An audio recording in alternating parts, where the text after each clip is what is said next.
Hello. Let us let us let us begin with a poem by Sonia Sanchez. Small Comment is the title.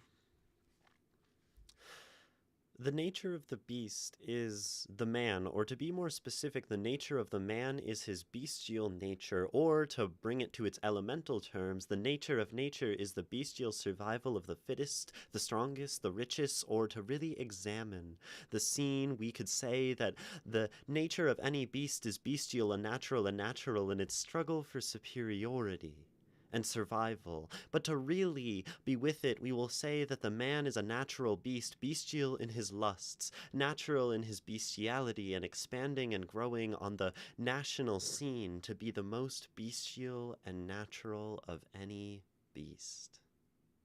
You dig? Small comment by Sonia Sanchez. Yeah, so lyrical. Okay, hello, welcome. I'm me. I'm Imogen. You are watching, what do we call it? Twitch? My channel? 2/3 Lotus? Hello, Nikki. And yes, lovely humans. Hi, classics are ace. And face your fear, or face and classics and Nikki and Ray. How's it going? It is going well, I would say. I played some saxophone this morning. I've been learning The Swan by Camille Saint-Saëns, which is from the Carnival of the Animals. I've been transcribing it just by ear, so I have the whole thing learned now, and that means it's basically memorized. And after just a couple little practice sessions, it's a short piece. It's just like 2.5 minutes long. But that one's very fun. If people are just itching to hear me play it, I put it on my Instagram story. A version, an acceptable sort of performance of it, but I could work on that piece for like months and months and months and still have things to improve at, because it's very simple and beautiful. So music, right? Did that. That's good. Um, other than that, today I haven't really done anything. Yesterday was Mother's Day, and I wrote a poem for my mother, which is something that I sort of struggle to do, writing poems for people, and like that sort of direct communication expression to another being. And I wrote it over the course of the past week, and yesterday I woke up and I'm like, there's no way I'm giving this poem to my mom. I cannot do that. That is too much too much emotional you know vulnerability, which says something about me, I guess. This is a lot about me. But then I got to like 7 p.m. and I'm like, no, if I don't give this to my mom, then I will have to live with the fact that I didn't. And having to live with the fact of not giving my mom the poem that I wrote for her for Mother's Day is worse than the difficulty of the emotional vulnerability of giving a poem, I would say. At least that's how the equation balanced out for me, because I did give her the poem and she quite liked it. So um, that's good. um, and now I don't have to live with regret or whatever. Um, there's like this piece of advice that a friend gave me some time ago, which is just like, if there's even a sort of 1%, or it's not advice, but it's like sort of her philosophy. If there's even like 1% of an inclination to do something, no matter all of like the things and the apprehensions and the things stacked up against it, she tries to do that thing. Um, and I think that's a really useful um, thought. And when I was sitting there not wanting to give my mom this poem, her words came into my head of like, Even if you like, if there's any amount of desire to do it, you should do it. So I did it. Thank you, Margot, for that advice. um, yeah, and Mother's Day was good. I made my mom a sprawling charcuterie board with many tasty things, fruits, vegetables, nuts, cheese, meat, dips, sauces, things like that. It was quite lovely. We played board games because that's what my mom wanted to do. So overall, I am well. I am. Uh, hmm, definitely in a place of expression, frequent expression to others in my vicinity and world, at least more than usual. So that is certainly a positive place to be. Sleepy Librarian, hello. It has been a bit. That's okay. Welcome in, Nikki. You say you've been loving my sax playing. I appreciate that. I have been loving my sax playing too. um, I I'm getting much better at transcribing by learning things by ear, and that means I can just listen to lots of music, and when I hear something I like, it's so much easier to just learn that thing and to create, something beautiful and to improve, right? I kind of have two skills as a human in my life. One of them is saxophone, and one of them is poetry. And saxophone is a skill that I've been neglecting for 2 years, basically. I stopped playing. When I stopped, I thought I was never going to start playing again. And doing it again is really nice. And hopefully, I find a way to play more in front of people and, use that um, as a means of mm, expressing, sharing art, potentially supporting myself. um, I pirated a full version of Ableton, which means I can start maybe like recording and like composing things, which I'm very excited about, creating composed art. Probably like electronic and ambient music is what I'm most interested in. But that involves more than just a solo saxophone. So I'm very excited for those things and to start exploring exploring music in a way that I can express myself, which is really not the approach that I took to music as a younger person. I wanted to be the best, and that was not like a sustainable pursuit for me, right? Who are we reading today, Ishmael? I don't know. Who in chat has things submitted? Always right to the point. Not you, right? Because we read you yesterday. We can like process of elimination. There's almost certainly something that Nikki and Ray have submitted. I know that Classics Are Ace, that Liam submitted something, but that's more recent. So unless there's an older Liam poem, I don't know if Face Your Fear has anything submitted. I think maybe you did one a while ago and we read it. I'm really not sure though. Maybe I'm thinking of someone else. Maybe I'm thinking of Sleepy Librarian and you haven't submitted anything, and that's cool too. Yeah, you submitted one earlier. You have an older one, but I submitted a Villanelle today. Okay. Um right, you have Art Dies at the Gates of Prescriptivism. Because we read Teaching You to Capture the Moon. Which does make yours the most recent of those who are in chat. Your older one is from March? Is that... Oh, so there's one from before. I feel like if there's one from before that, then we kind of skipped that one, and I'm not going to go that far back. But we read Circular Logic. Yeah, I'm not going as far back as A Lonely House Upon a Hill. That one's going to die in obscurity. Um, should really track these things, haha. Maybe comment on the things you've done. Well, it's not about like I know which ones I've done. It's just that um, it's a matter of like who is here And then, some people have had submissions in for quite a while. So it's just that there's a lot. Um, like, when I look through the list, I'm like, oh, Muffins on the Way Back Home, I've read that. In Lieu of Flowers, I've read that. Greenleaf, I've read that one, right? Um, but it's just sometimes people have like a new one and an old one. And then there's a question which I'll ask Nikki, right? We could do your old one. Art dies at the gates kept by prescriptivism. Or, right? Or you can decide to skip that one and we can do the new one.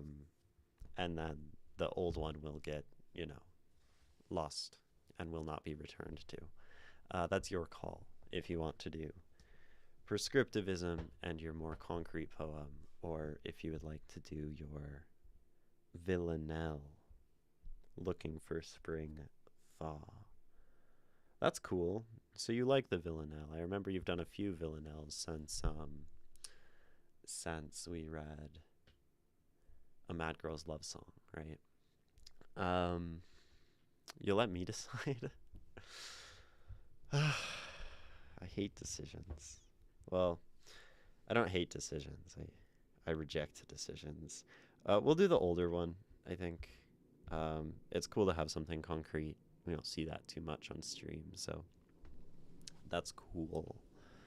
Um, Concrete poems, another thing that people don't write that much. The world is full of free verse and verse.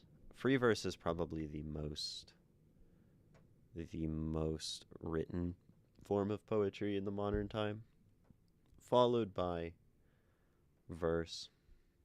I guess if we count song, then there's something else there. Um, but concrete poems, prose poems, these things we see less often, for sure. And I don't think writing verse. I don't like writing verse. I think it's a good thing to do. It's not something I'm particularly like compelled by as a writer. Maria Brooks, 3 X's. Hi, hello, welcome. We read poetry on this stream, and that's what we're gonna do today. This is a poem by Nikki, who's in chat. Because like the title says, reading chat's poetry. I read it. I talk about things for longer than any person reasonably should talk about a poem. And questions are always welcome, comments, thoughts, and your own feedback for the things that we read. That's kind of the thing that happens here. My name is Imogen. You can use any pronouns to refer to me. You totally made up a word in this one? That's awesome. I think making up words. Oh, goozy? That's great. Making up words is a lovely thing in poetry. I mean, obviously, like maybe one of the most famous poems that makes heavy use of making up words is the Jabberwock, right? By who wrote the Jabberwock? Does someone know who the who wrote this poem, the Jabberwock, that involves the Vorpal sword and the Lewis Carroll? Yes, Lewis Carroll, inventor of the Vorpal sword, I believe. um, yeah. Haha, the actual word is Barusha. Barusha. That's cool. Barusha. 3 X's are just stylization. Okay. Well, you're just Maria, so that works. Lewis Carroll. Okay. I haven't read that much of him, but I mean, obviously creating words can be incredibly effective as a device as a writer, I suppose, as an approach to things. Um, this poem is a love letter to the innovators like Carol. Well, that's excellent. Um, a love letter, a love letter to innovators. Those who innovate with obviously form and tone, right? This is kind of meta. Cummings here, Whitman, okay, Pioneer, right? All sorts of punctuation in this. So that's cool, right? Bruja means witch in Portuguese, just like bruja is the Spanish word for witch. Okay, gotcha. That makes sense. Yeah, okay, yeah. I speak a little bit of Spanish, so that's why it sounded familiar. And what was this called? This is called art. Art dies at the gates kept by prescriptivism. What a monster of a title. Art dies at the gates kept by, should that be capitalized? I don't know. Prescriptivism. Doesn't even like fit on the screen. Well, it does if I kind of scroll, but I can't scroll higher. Okay. This is the poem. And Nikki, I will ask you as I read this work, if going into it, there are any things you would like me to focus on, any questions you would like me to sort of consider, and any, anything like that, right? Questions for me, directions, thoughts, those are welcome. Preferably not explanations, though, or justifications. Lamau, someone has something to say about postmodernism with that title, I see. Yeah, quite the pointed title toward our prescriptivists. And maybe this is something that, as we get into this poem, we ought look this up to clarify for everyone. What is prescriptivism and why that might relate to the contents of this work.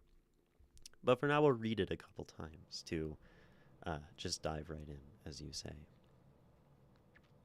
I wonder if I should knock on the table for our opening to the poem, but I'll just read it for now, kind of normal. Knock, knock. Might I stretch out here?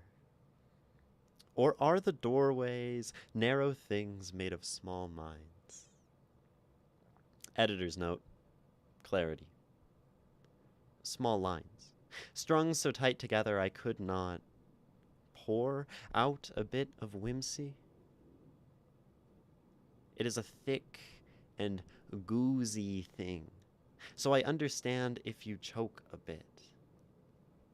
These are metaphors, of course, lined up in brittle pigments and dripped like candle wax on parchment made for breaking margins. Stop! Don't interrupt! We are almost done. If I was a poet, I would be a pioneer. Hold Sunday tea with Whitman, and let Cummings settle here. Art dies at the gates kept by prescriptivism by Nikki. So obviously there is an immense amount of things going on in this poem. A lot of unique tools and things that we're doing, right? I mean, I think what jumps off the page most, right, from a distance is, first of all, are sort of definitely this, formatting choice of this stretched out Cummings, E.E. Cummings, right, who we are referring to. But also these things like, these greater than less than signs, these brackets at the end. We use just about every punctuation that can enclose something. I guess not quotation marks, but parentheses, brackets, these more parentheses, right? And then even punctuation, colons, em dashes, ellipsis, right? Comma, period. It's almost as if this poem was something that, maybe one wrote for a prompt of use as much punctuation as you can. Not that that's how it comes off, but an immense amount of unique, exciting kind of punctuation, and all being used for different things and in different ways. I mean, I agree. Prescriptivism, specifically linguistic prescriptivism, yeah, is bad. is a form of ideological linguistic fascism and classism and colonialism and inherently anti-materialist. Hell yeah. Yeah, you're spitting. You know the emoji of like the blue face with the lines coming out? Yeah, I'm that. Language is a breathing, living organism, not a stagnant construct defined by those who hold power. Hell yeah. Okay. Maria, you found your place. You belong here. Ray speaks those same things, and many people who agree with that. I love linguistics, and yes. But we're gonna read this poem again, and I'll keep underlining more things, and then we will start to dig into some of the details, right? And maybe we'll start with some of these formatting, these visual, these structural choices, because I mean they are the most striking thing, right? Coming off the page. Art dies at the gates kept by prescriptivism. You're an anthropologist? That's so cool. Feels literary, visual, and narrative culture. That's dope. That's so sick. Um, that's awesome. Art dies at the gates kept by prescriptivism.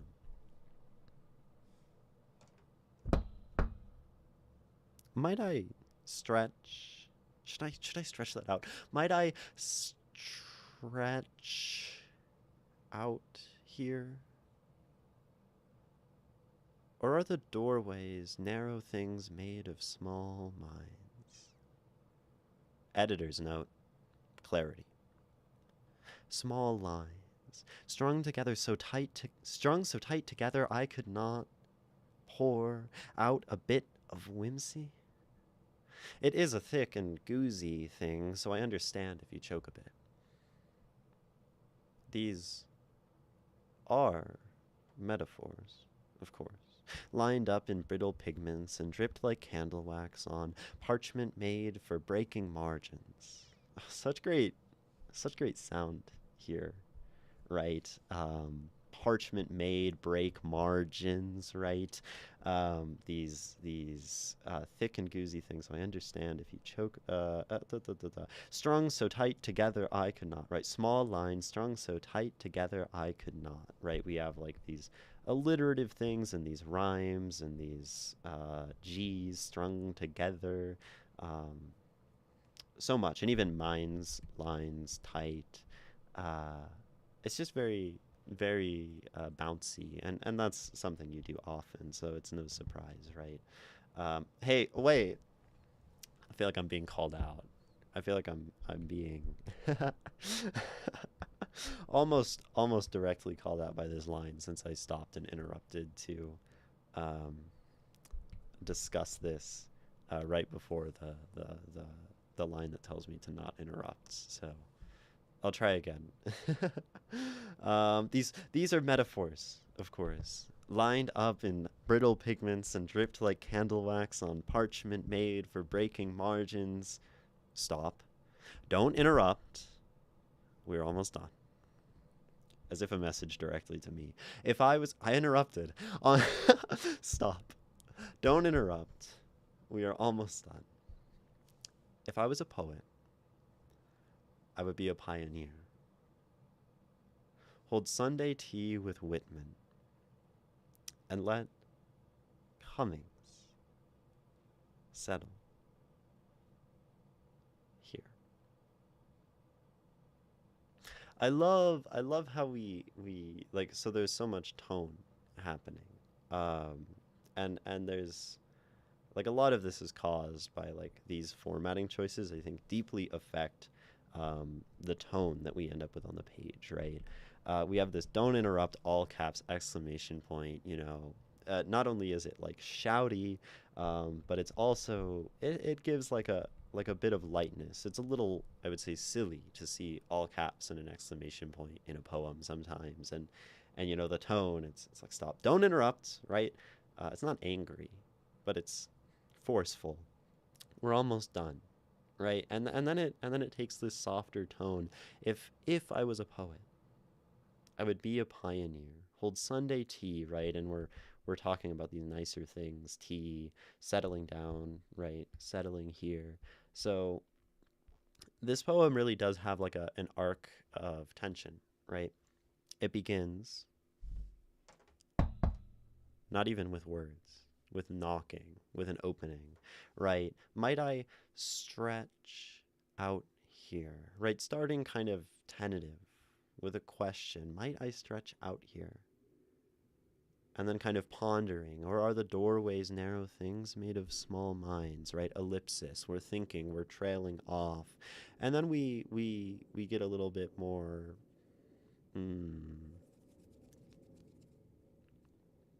not grounded, maybe grounded, right? Editor's note. Clarity, very like straightforward, less of this like thoughts in the clouds kind of tonal thing. And this is supported by our kind of new unique punctuation mark. Small lines, strung so tight together I could not, right? And now we're implementing these sonic things, which starts to push us forward in the poem. Strung so tight together I could not pour out a bit of whimsy. And then it's a question, though. It is a thick and goozy thing. So I understand if right, we fall back a little bit. We push, we pull, and then we push back into these like you know, these sounds, right? These are metaphors, of course, lined up in brittle pigments and dripped like candle wax on parchment made for breaking margins, right? So we push forward, and then we have this sort of, we'll say, a somewhat climactic moment in terms of like the energy in this poem. This don't interrupt, right? And then we relax. We relax to this ending with Whitman and Cummings and having tea and being here. So it's nice. This poem has like a flow to it, but it's a pretty varied flow, right? It's not just kind of cruising down the page. It's meandering about, which right feels nice as we're talking about whimsy and kind of stretching out, taking our time, doing as we wish, right? Not being prescriptivist, I guess. Which we'll get to that part. We were talking about that on EJ stream. That's dope. Yeah. Okay. So where do I want to go? What do I want to talk about in this work? I've obviously pointed arrows at lots of things so far and talked about what's happening, what I think is happening on the page, hopefully in a descriptivist way. Um, Hi, Maytari. Y'all probably like works by the Ulipo Collective. I'm not familiar with them. They were a poetry moved and writers collective that try to deconstruct and dismantle the very concept of words and sentence structures and grammar and punctuation, like a form of anti-literature art movement, like a literary form of noise, music, concrete, and structural. Oh, that's pretty dope. That's very cool. Uh, I will check that out. What's the what's the movement of artists that like John Cage was a part of? I really love that stuff. I'm a big fan of Cage. Um, I don't remember what that movement was called or that like group. They had a weird name. Every single choice you made was on purpose. I mean, that would be quite the feat if that is in fact the case. To make every single choice in a poem on purpose, but I'll take your word for it. I like to assume so whenever I read. Um, so so what? So we have lots of things, and we've been talking a little bit about tone.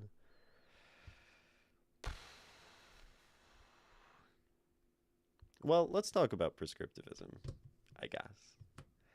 And for those who are not familiar, which it sounds like many of you are, but we might as well get an official definition, right? Hopefully a descriptive definition of prescriptivism. um, I spelled it wrong. Prescriptivism is the term used for approaches to language that set out rules for what is regarded as good or correct usage. Descriptivism is an evidence-based approach to language that describes, in an objective manner, how language is being used. For more context, I very quickly navigated to the Wikipedia page, and it's sitting open in my in my browser already. And we have different kinds of prescriptivism. Uh, here we have universal linguistic, and Maria already mentioned, right, linguistic prescriptivism. But basically, we can look at these two words, I think, through our roots: prescriptivism and descriptivism, right? Prescriptivism. So prescriptivism, pre means before, as a root, right? To pre, what's a word that uses pre? Um, uh, to prepare, right? To get ready for something, right? Um, so this says that we define what is good or what is correct, or, the rules of language, even, right? And then we go look at actual language and we kind of apply our decisions, our judgments, our fascist conclusions onto those words, is a strong way to say it, right? um, Descriptivism, right? And we can think of this maybe coming from describe, right? Is when we see something in the world, right? We observe, and then from those observations, we try as best as we can to draw conclusions, right? So where prescriptivism starts with a notion of correct and applies it, let's say there is a proper way to write in English. This might be something that like a university sort of forces their students to adhere to, an MLA standard, right? And that is correct. Anything outside of that is wrong. That is prescriptive. Where descriptive is to say, we're going to look at people's words and do our best to understand them. And from that, kind of draw conclusions on what goes in terms of language. So a prescriptivist view would be to say, like, oh, this new slang word is wrong because I've never heard it. A descriptivist view would be to say, oh, look, there's a new word, right? And and someone's using that, so it's a word, right? And now that, like, goes into my descriptive definition of language.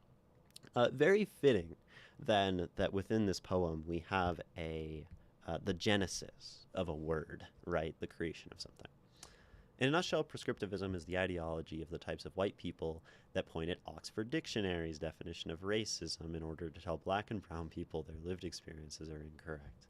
Yes, prescriptivism very much could and does, I will say, does lead people to make arguments like that. Prescriptivism is also the view that leads there to be like institutional racism in writing, as I mentioned, like the university example, because we say there is a correct way to English, which isolates versions of English like African American vernacular English as wrong and improper. But if you don't define proper English, then you don't run into the issue of calling the way some people speak wrong. So, yeah. Is descriptivism a metaphysical philosophy? I mean, metaphysics is uh, like the way that things kind of fundamentally like work, right? It's about like, I mean, like the way that, yeah, it's materials. It's about like things. um, I'm bad at all the big words, but metaphysical is these questions of like, uh, well, is these questions of like um, how do you define metaphysics? Like God is in there, and like these big notions. It's like the big stuff, but I don't know the exact. Anyway, that's sort of a tangent. Um, um, metaphysics is like, I don't know. Well, maybe that'd be philosophy of mind. Well, metaphysics is like, do we have free will? Like those kinds of questions. And then this is more about like how people interact um, with words or with notions and new concepts um, on a very like immediate level of like action and thought. So yeah, materialist, right?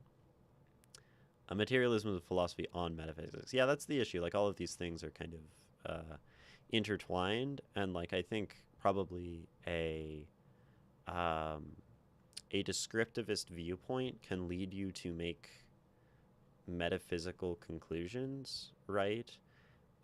Like there's something very prescriptive about suggesting that there is a God, suggesting that there is something to believe that one cannot observe, right?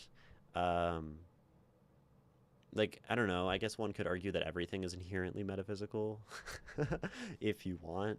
Um, but like this, yeah. So, but I'm also not an expert on these things. I'm like a casually interested philosophizing person who mostly knows about poetry and music. And I've read like some Foucault, and I've read like some uh, Spinoza and some Kierkegaard, and know some things about Hegel, and I've read some Plato, and that's about it, you know. Materialism is a philosophy on metaphysics, yes, but this is specifically materialism applied to sociology, linguistics, and cultural anthropology, which is based on material reality and cultural nuance. There's our answer. You could say that prescriptivism does indeed force a metaphysical reality onto grammar. There we go. um, yeah, saying all these things better than I ever could. Um, yeah. Poets are some of the worst gatekeepers. Like poets gatekeep. Yeah, poets are some of the worst gatekeepers, and I think, in saying that you're definitely pointing back to your title, right? The gates kept gatekeeping is very much implied here, right? Um, and prescriptivism, right, allows us to gatekeep, right? By being prescriptivist, I can create the notion that there is a right way to do something and a wrong way to do something, right? And then when I see a new poet, right, and their poetry, I can put it through my judgment, right? I judge the poet, and then I can decide if they are right or they are wrong. And if that poet is wrong, and I am a prescriptivist, I can say, something like, that's not poetry. I would avoid anyone who says things like this, just in general, as a bit of advice. Um, because this is gatekeeping, right? This is to suggest that someone's expression is invalid, that it is wrong. You see this happen with slam poets, right?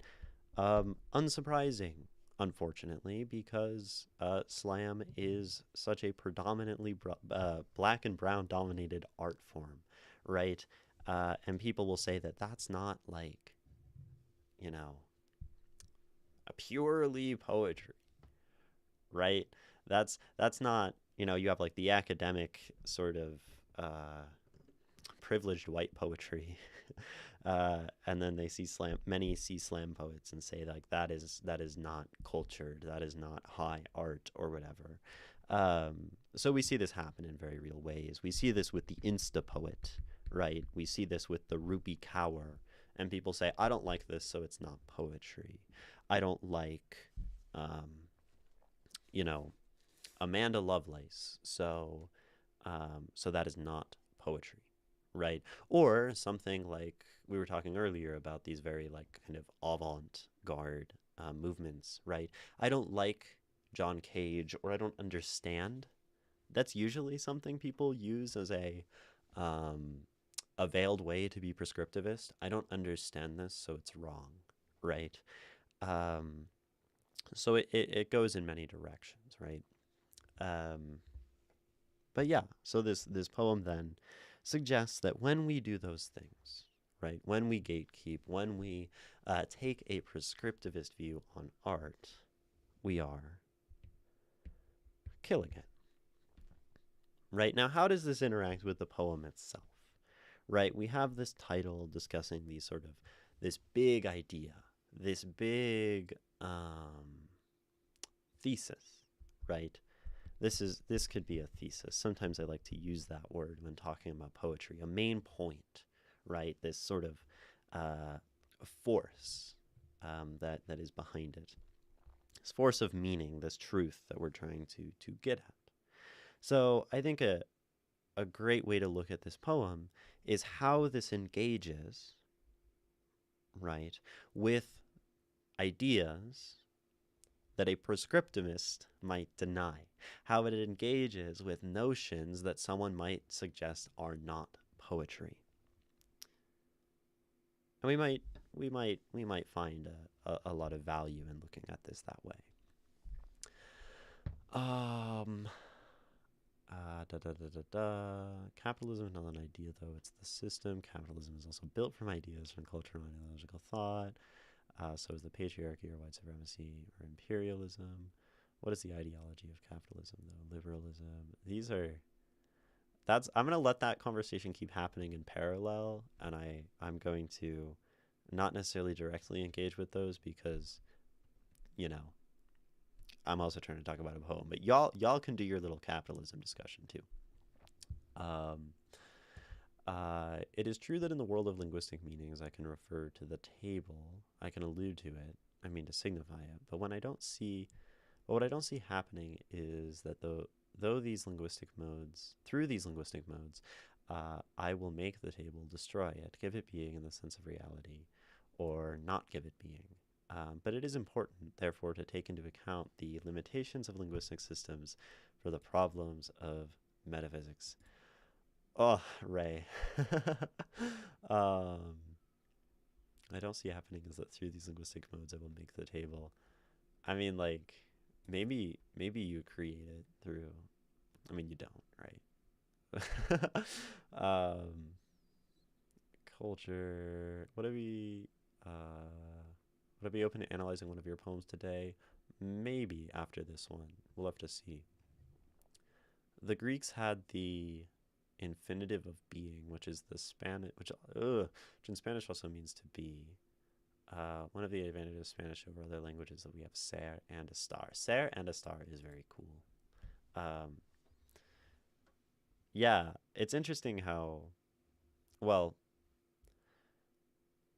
we have to be careful also, like that some of those ideas get dangerously close. Not dangerously, you're not close yet. I think you're just describing things. But there's a notion of linguistic determinism, which is a very dangerous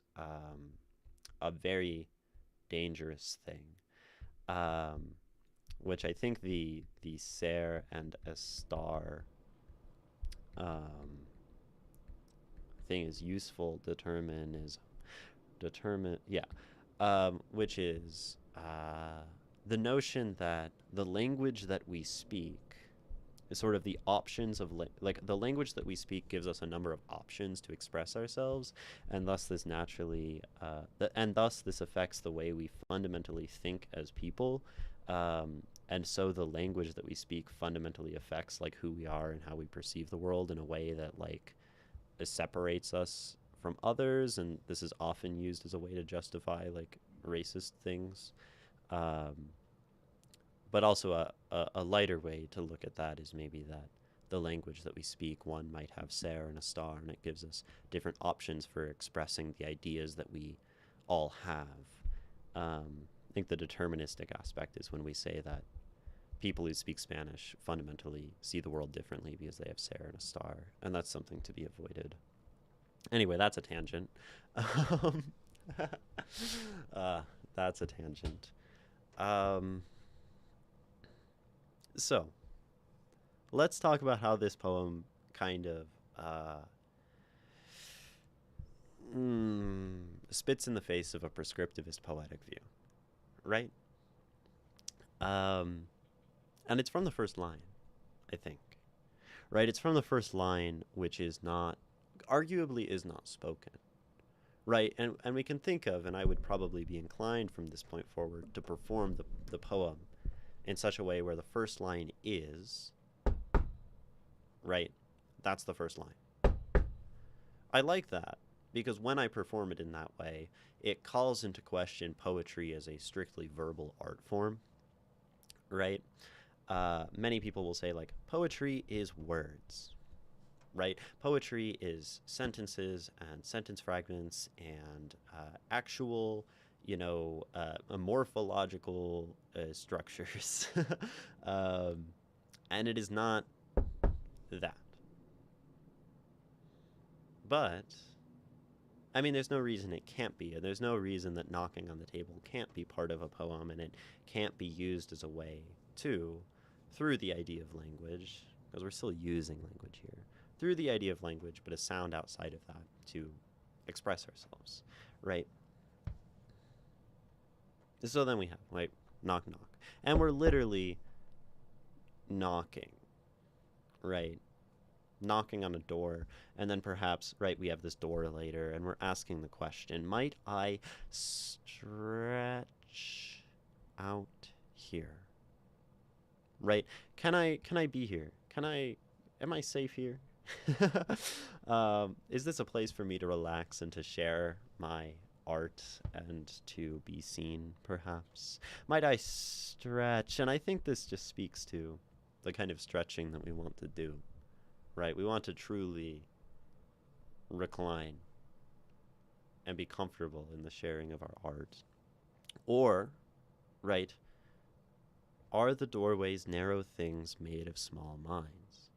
And I love that we have narrow things, and it points to the idea of narrow-mindedness, right? And then we have small minds, small lines, so we kind of have this, like, nice connection, right? From thing to thing to thing. Or are the doorways,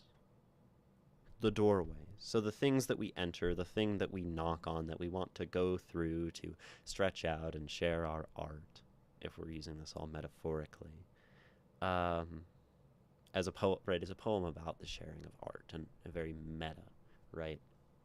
A poem about poetry. Ars Poetica, is that what it is? Or is that mean something else? Anyway, not good with my vocabulary.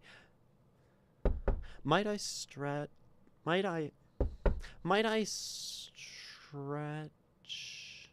out here? Or are the doorways narrow things made of small minds? Editor's note. Clarity. So now, in another way, we challenge what a poem can be, or has to be, or must be. I think some people would suggest, I think there are a few things here. One, someone might suggest that a poem that we present should be finished. If I share an unfinished poem with someone, they might be like, why are you sharing this with me? I only want to read work that is complete, that is finished, that is a complete expression of the human, desire that you have, right?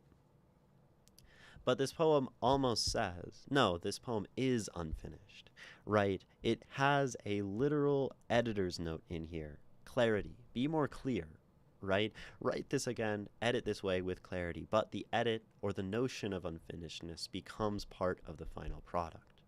So we have these notions of, like, not being all language, being part of the final product, unfinishedness being part of a final piece of art, and these are just, like, many ways that we challenge, that we're again challenging this idea of a right, of a prescriptive and proper art,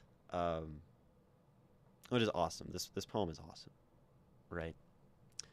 Um, y'all are talking about a lot of things.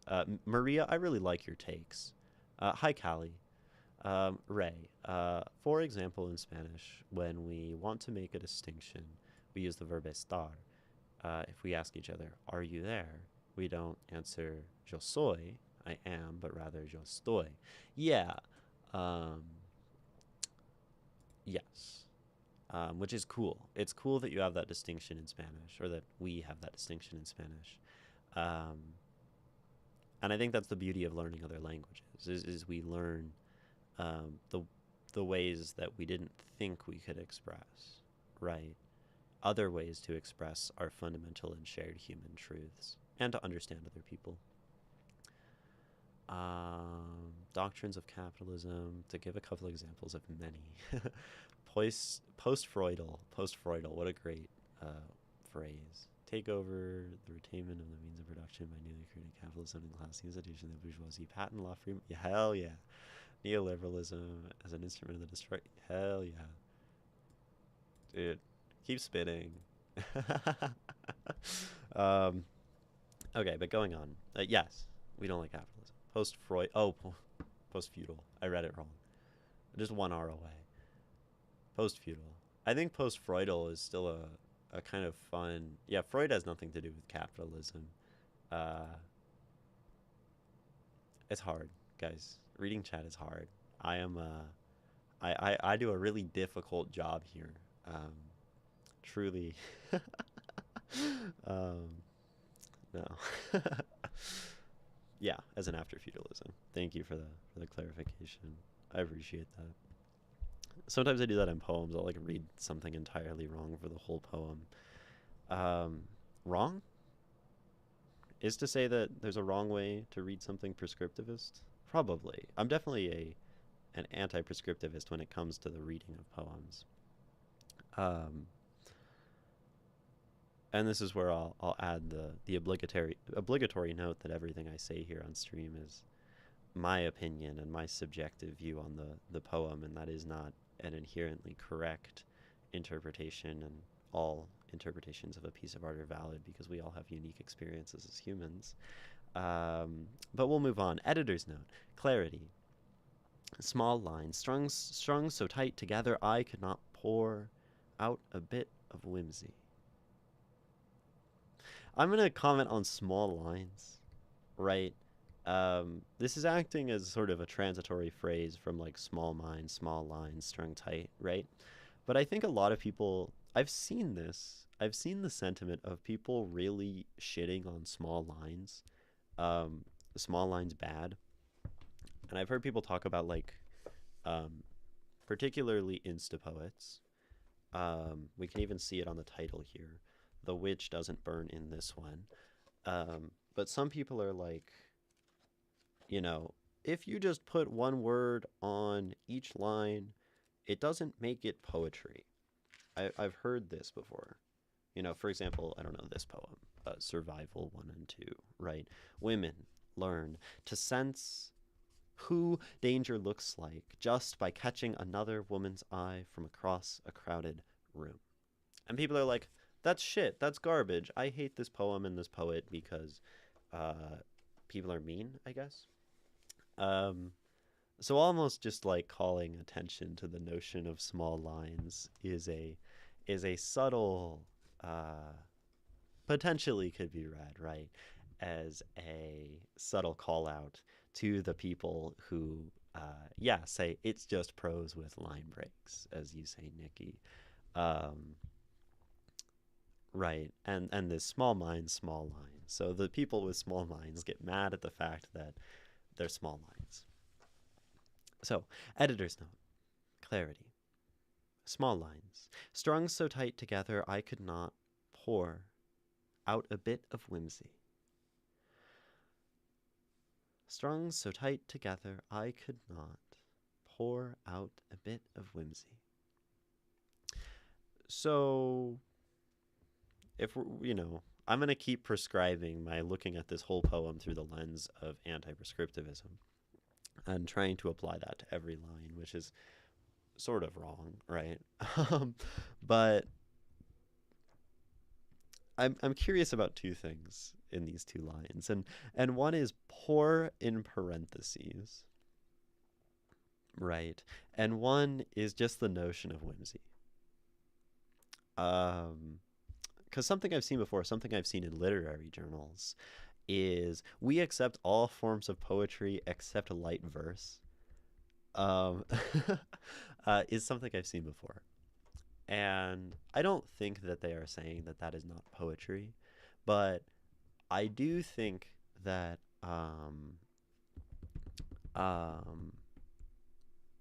there is a notion that like whimsical art or humorous poetry is less than.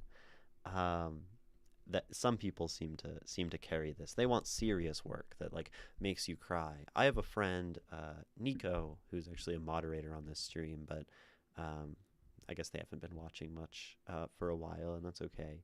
Um, Nico writes like poetry that toes the line between poem and like comedy. Um, and a lot of people don't like that.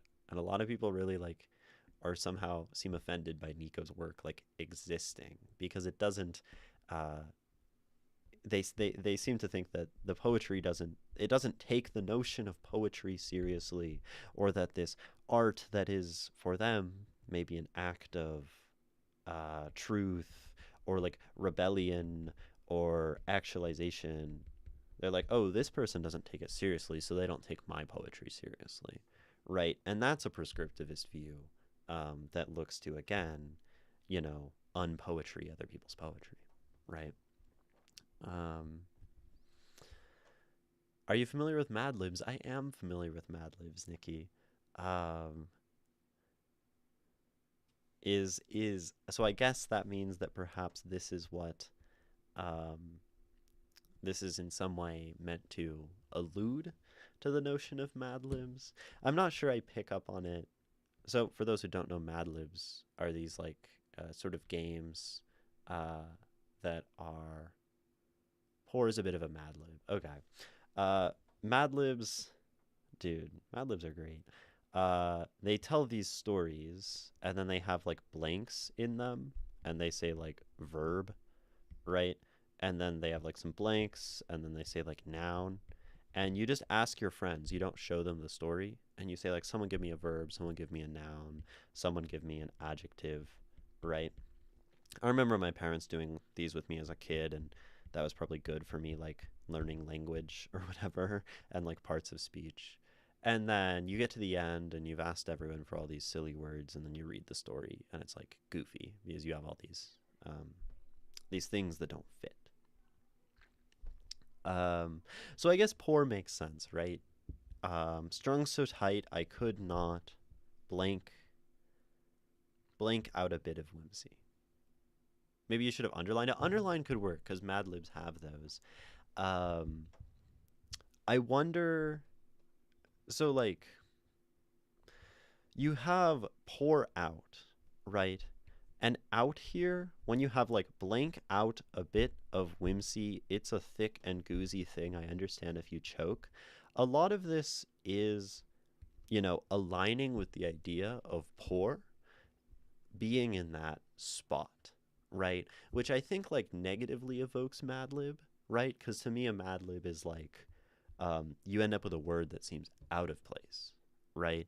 And poor, for a number of reasons is like textually supported by the context around it. Um, I wonder, right, if you just challenge if you just challenge prescriptivism in another way and you sort of imply this poem as um, participatory by literally in that spot putting verb in parentheses, right? Strung out so tight together, I could not verb out a bit of whimsy, right?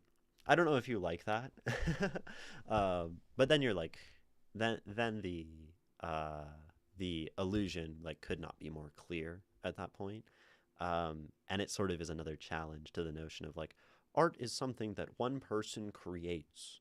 And if you put the burden on the reader of filling in the blank, you have destroyed the sanctity of your own personal expression, right?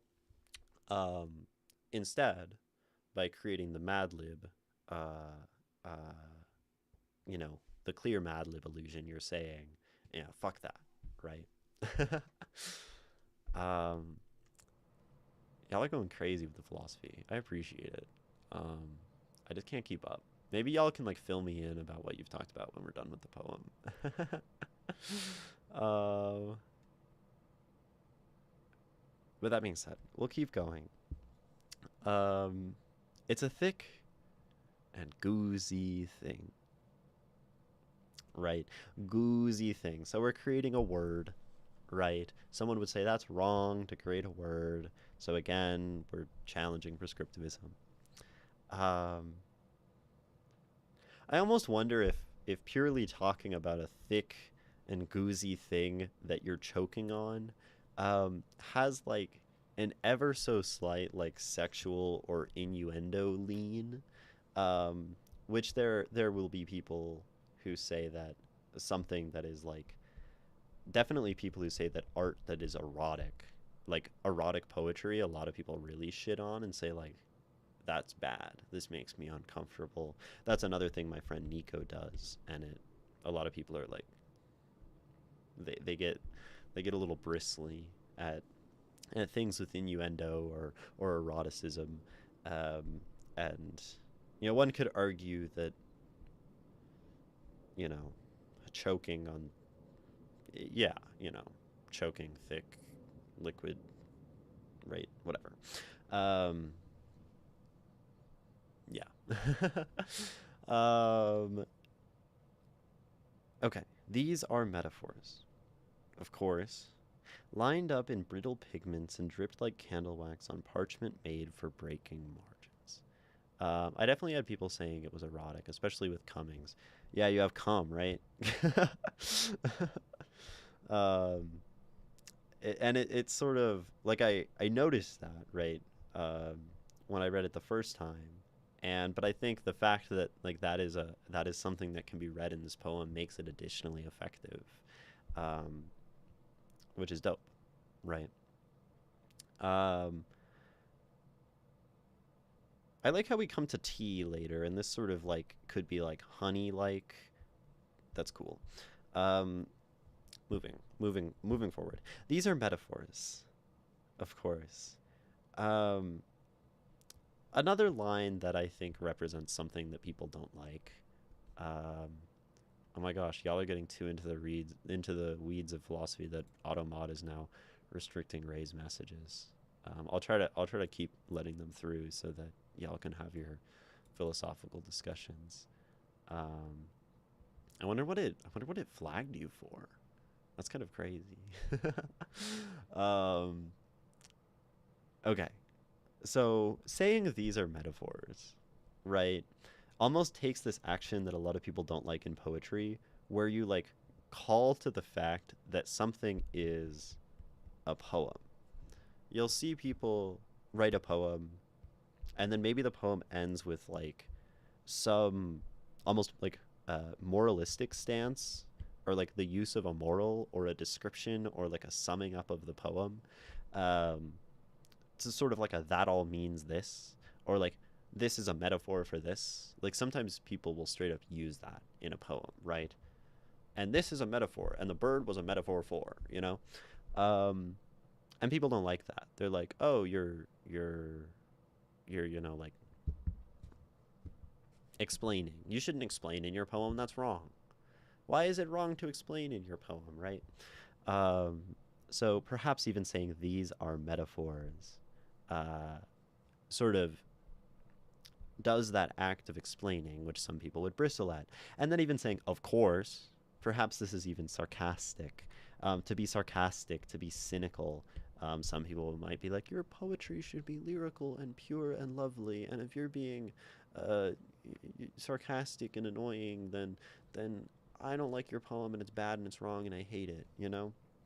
So there is some sarcasm in our, of course. It's also this like, this is all also breaking the third wall, in some capacity, being sort of meta. We do this later, right? Directly addressing the reader is another thing.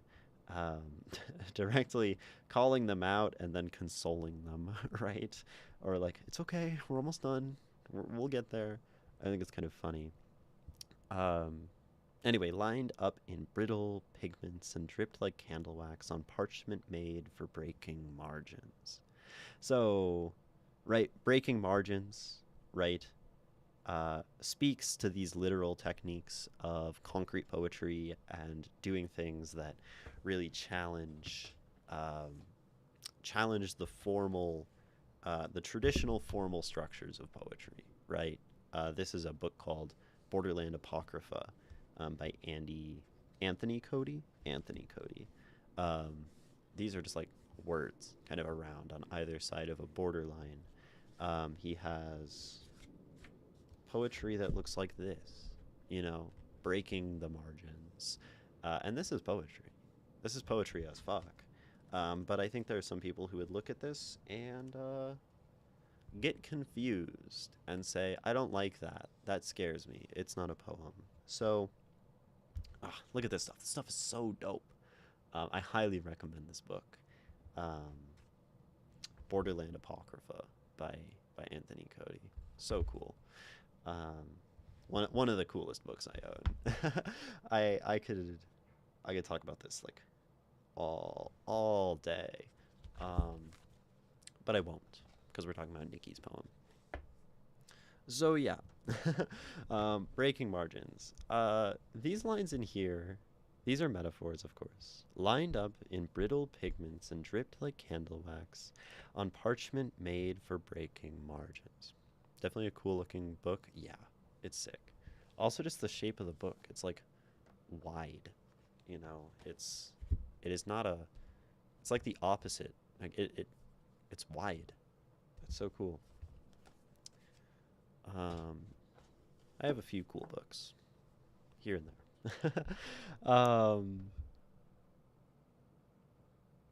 Lined up in brittle pigments and dripped like candle wax on parchment, made for breaking margins. This idea of like just dripping it could almost imply an approach to poetry that is somewhat maybe random and unintentional, which would be another thing that some people are like, your poems have to be intentional and careful and da da da da, right?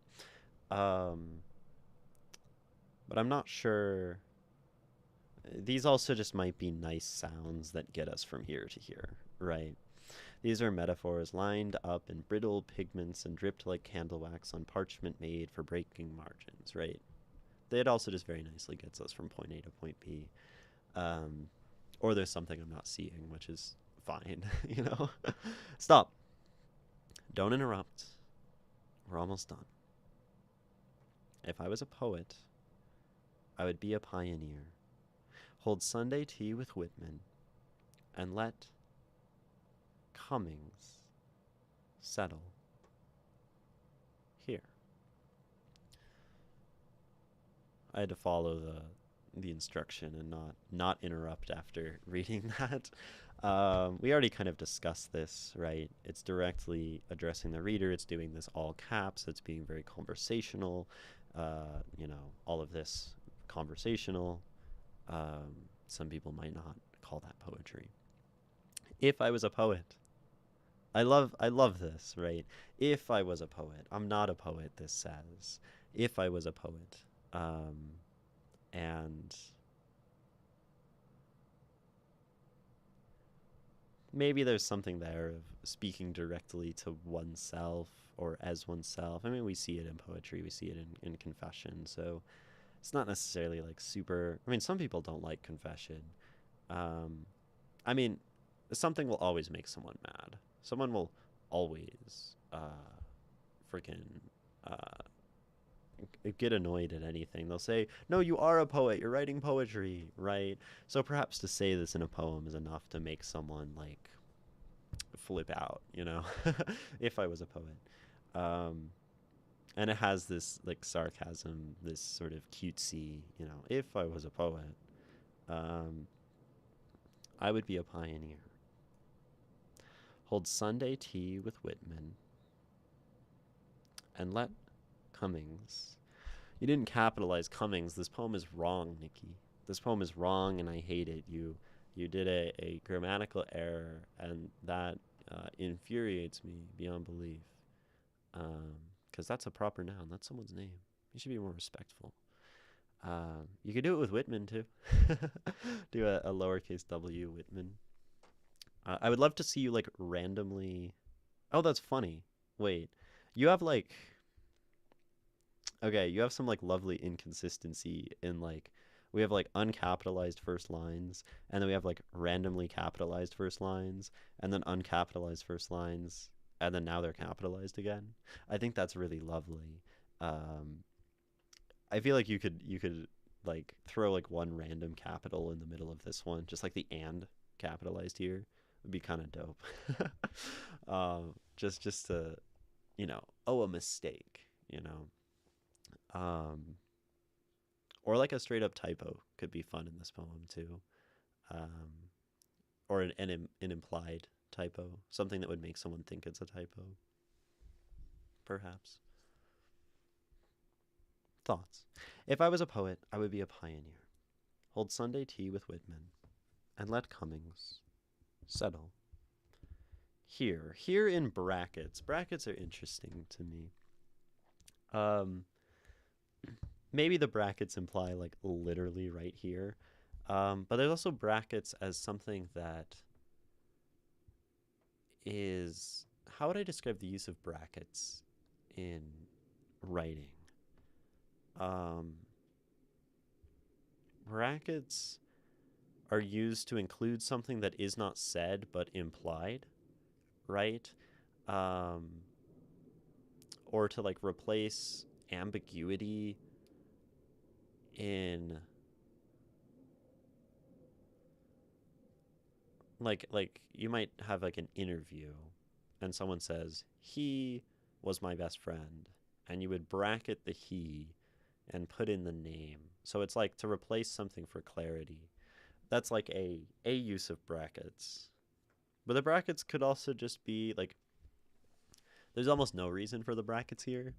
um like I'm not sure what purpose they're serving grammatically, which is in itself just like a lovely statement against sort of prescriptivism of grammar, right? I'm just going to throw brackets here because I want to. Um, is enough of a justification to have brackets there, and especially in a poem like this one that is specifically trying to do that. I think it looks nice, you know. Brackets are used in poems when there isn't a title to make the first line a title. Really? People do that? I've never seen that before. That's kind of cool. Who does that? Does Cummings do that? I've never I've never seen someone do that. That's crazy. um we can talk about E. Cummings. I think a lot of people really don't like him, right? Are there a number of people? I think there are some people who don't like Cummings. Um name and capitalization. Oh, he does lowercase. Interesting. And echo the unconventional orthography. Lowercase and capitalized version, though he most often signed his name with capitals. Interesting.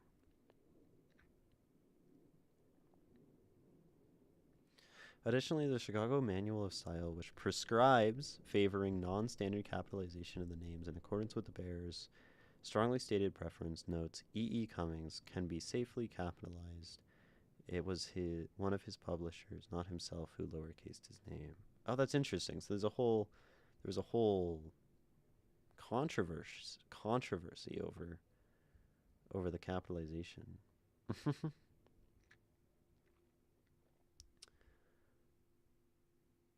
The use of lowercase for his initials was popularized in part by the title of some books, particularly the 1960s printing in the 1960s, printing his name in lowercase on the cover and spine In the preface to E. E. Cummings, The Growth of a Writer by Norman Friedman, critic Harry T. Moore notes Cummings had his name put legally into lowercase, and in his later books, the titles and his name were always in lowercase.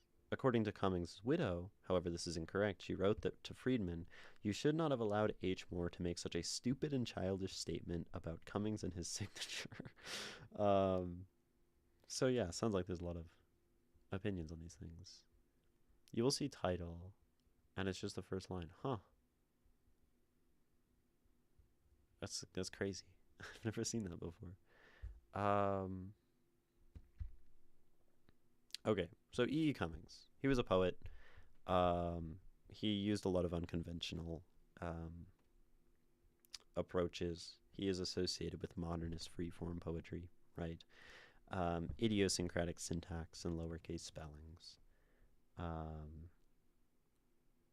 Yeah, so that's his deal. Makes sense that we are referring to specifically to him, right, in this poem. As for Whitman, Walt Whitman, I guess he was kind of this, like, everyman, right? Oh, father of free verse. Okay, that makes sense. I should really read more Whitman. Should read Leaves of Grass. Anyway. Oh, gotta allow your message. Yeah. Automod stopping you from saying, from referencing white supremacism in messages. Sort of ironic, right? But yeah, I use them as directionals. What are you referring to?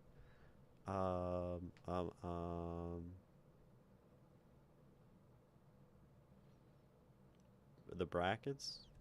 Anyway. So Whitman makes sense. Whitman, Cummings, these people are, pioneered different things. There are probably a lot of people you could use. Oh, for here, as directionals. What do you mean directionals? What does that mean? I'm curious. Because I don't fully understand. Like, I guess I don't know what. The brackets don't jump out as, like, over here. Like, over here. Like, over here. What? Like, over here. Outside the margin. Okay, so it's almost to, like, imply that that's elsewhere. And it's been brought back in using the brackets. That's kind of neat. Settle outside the margins. Right? Let's settle in the place of constant innovation and change and you know, that makes sense, right? And I love that it's almost oxymoronic to settle in a place of not settling, to settle in a place of constantly pioneering what you're doing with art is a lovely idea, right? I think that's a very powerful way to end the work. To settle here, to settle outside of what is accepted, to settle in a place that's always changing. That's cool. We're going to take a 3-minute break from this poem. Y'all are, of course, welcome to keep talking about philosophy, but I definitely strongly encourage you to stand up during these 3 minutes. It is very bad for your body to be like sitting for more than an hour straight. You should always stand up and take breaks, to look away from the screen, to maybe get some water, maybe get a snack. Did I catch that you started rhyming at the end?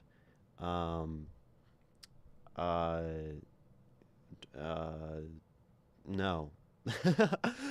But we'll come back to the poem after the break, and we can look at that. So, yes, drink water, bathroom, snack, stand, stretch, push-ups, whatever you want to do. We'll be back.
Beautiful timing on the raid, right when we took a break.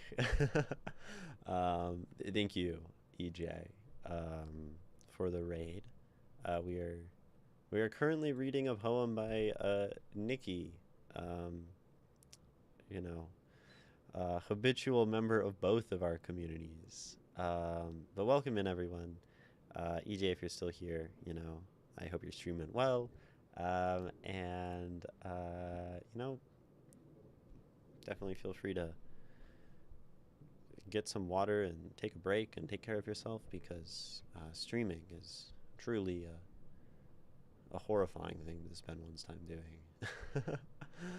And for anyone coming in, you're welcome to join in on the discussions of capitalism happening in chat, and also to listen along to this poem as we talk about it, analyze it, break it down, and all of that. And with that, we'll get back into this poem. Art Dies at the Gates Kept by Prescriptivism, by Nikki.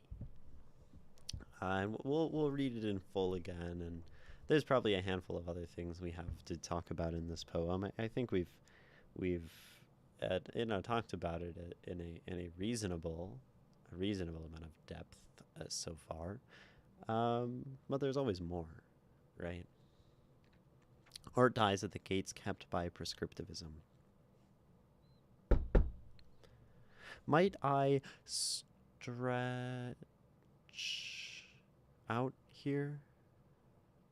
Or are the doorways narrow things made of small minds? Editor's note. Clarity. Small lines, strung so tight together I could not pour out a bit of whimsy. It is a thick and goozy thing. So I understand if you choke on it. Choke a bit. These are metaphors, of course, lined up in brittle pigments and dripped like candle wax on parchment made for breaking margins. Stop. Don't interrupt.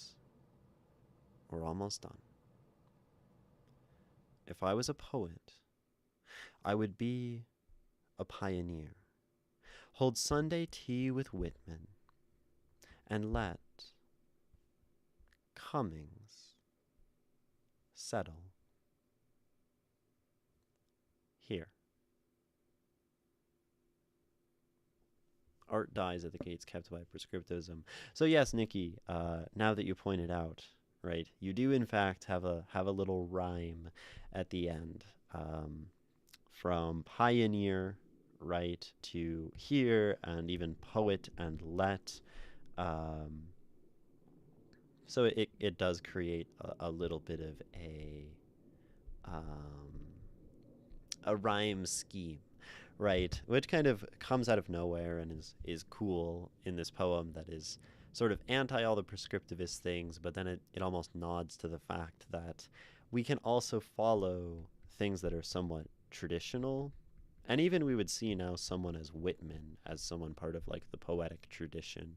And we can acknowledge that we can acknowledge the tradition of our art form, while simultaneously breaking so many rules. And maybe it also says that that tradition, right, the history upon which our art making is laid on, right, that history is fundamental in our ability to break rules, right? Yeah.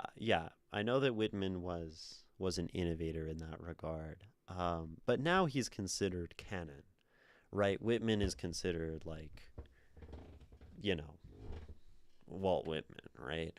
Um, um, famous, storied, well known, established, right? Um, so, and this is the process, right? We have tradition and we have what is established, and someone comes along and breaks it, and no one likes it, right? And then what ends up happening is that thing that broke the tradition becomes sometimes the new way that we do things, the new established art form. Um, and I think that shows very clearly in Whitman and Cummings, right? That it is the innovators who become accepted, and then it's those people who were once innovators that we have to rebel against. And art is this constant reinvention of its own rules. And I think that's very effective to, we can even say, like the thesis of this poem, right? The thesis being the title, Art Dies at the Gates Kept by Prescriptivism, because it requires the constant innovation, the constant reestablishment of the establishment, to keep art thriving and changing and to keep it alive, right? And if we gatekeep, well, I mean, the funny thing is that those who gatekeep kind of are fundamentally, um, right, are in this camp, and it's not without those people, or like without those people, we kind of don't have a tradition to break. So in some sense, we need the hemming and hawing academics, and I mean that's a you know wide brush. There are lots of innovative academics who don't. Um, who aren't prescriptivist, but hemming and hawing conservatives, right, are almost necessary to give us something to rebel against, perhaps. I mean, we don't actually need them, right? Someone can innovate, and we can be supportive of new innovation and then innovate beyond that. We don't necessarily need the sort of the fascists, to use a word that's been coming up a lot in chat and in this stream. Um, so yeah, um, I think it's funny how y'all's capitalism chat is sort of um, somewhat similar to what we're talking about here with the art. I mean, I think you say, Maria, if you can define how something works, you can define how to destroy it. I think you're referring to capitalism, right? I don't think you're talking about the poem. I think y'all are in your little bubble.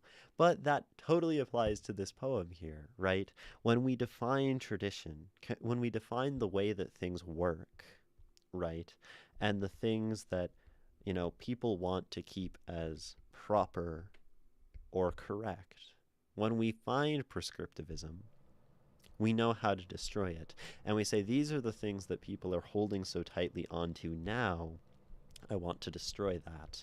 I want to become an innovator, become someone new, tear down the gates that other people are keeping, right?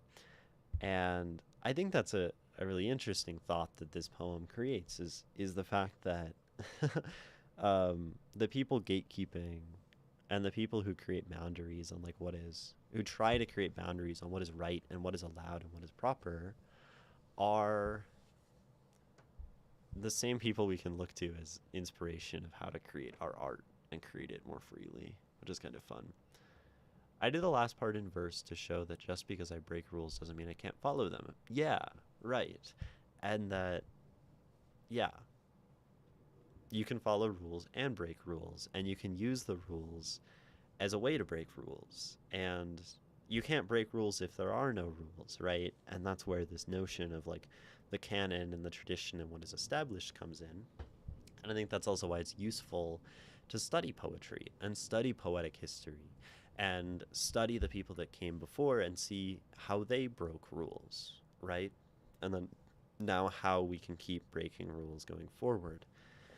But the fascinating thing is, sometimes you find something that's like truly innovative and truly present and modern, right? Something that has done the rule breaking. This book by Andy Cody, Borderland Apocrypha, is from 2020, right? I would say when this came out, like this is breaking all the rules, right? And so now, if I did this, I wouldn't be breaking any rules, right? Because if someone has done something, to simply copy it is no longer innovating. It's no longer doing something new. It's no longer doing something like original. Which means we constantly live in a state of having to be like individually ourselves, because if we just follow what other people are doing, we're never going to create, truly unique art, right? It's, art is radical self-expression, perhaps. Something truly free. So, yeah.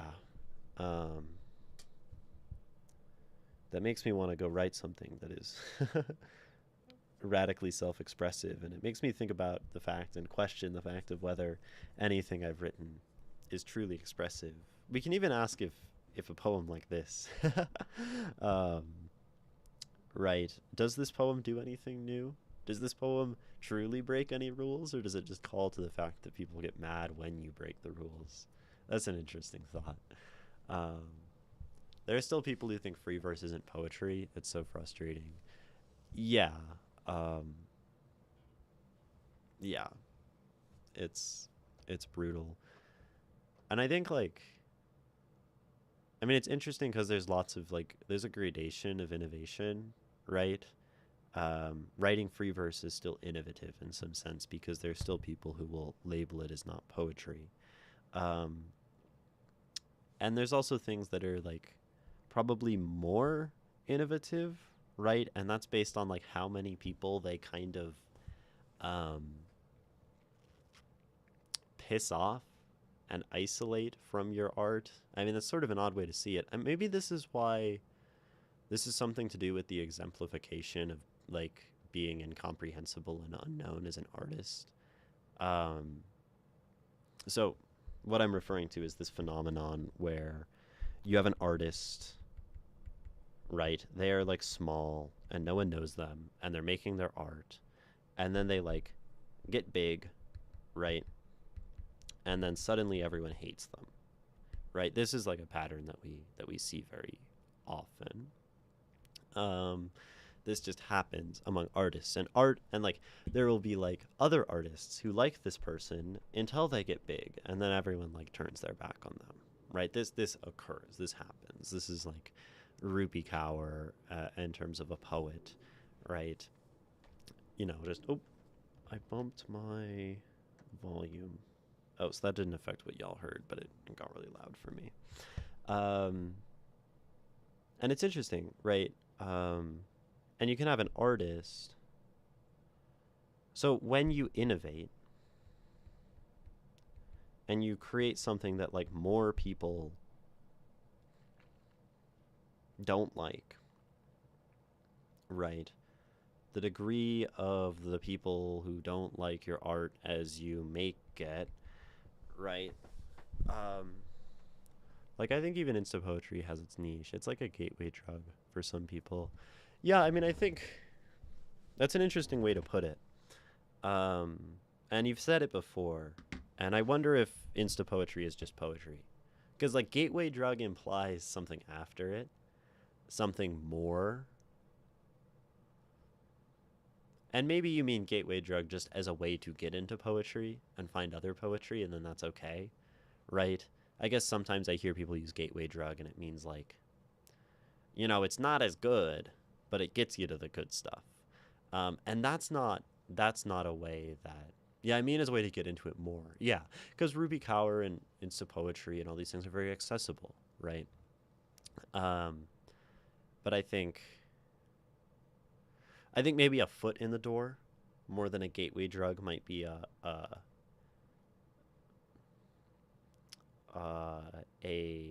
a way to put it that is less misinterpretable. Because the misinterpretation of the gateway drug thing is a prescriptivist statement that says it's not that good, but it gets you to the good stuff, right? And that's not what we want to say about Ruby Kaur, because it's poetry, right? And it is thus, I think, justified artistic expression.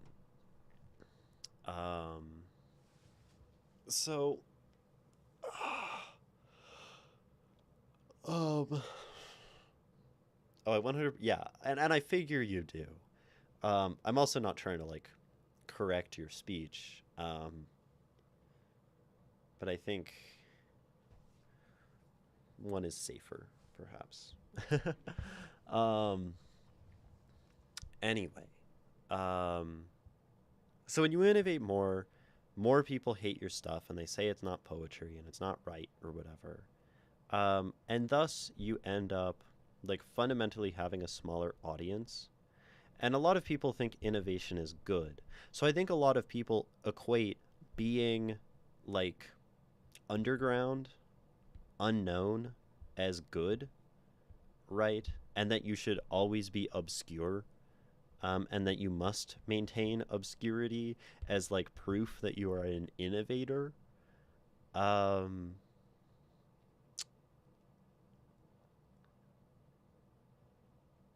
but I'm not a fan of the in poetry we say poetry.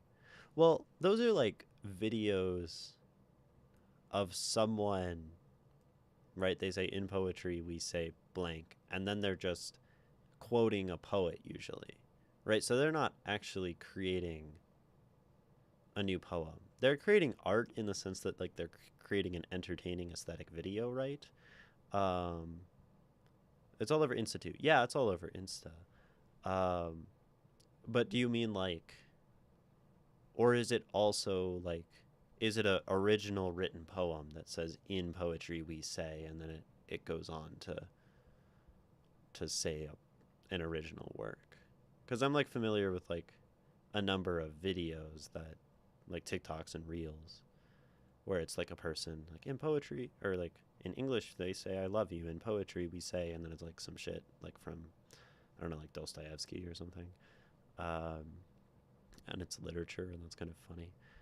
I mean, literature, I don't know, or like Neruda, I don't know. Anyway, if they're writing poetry, they're writing poetry. If they're quoting, then it's quoting, and it's maybe the art of making a video. Um,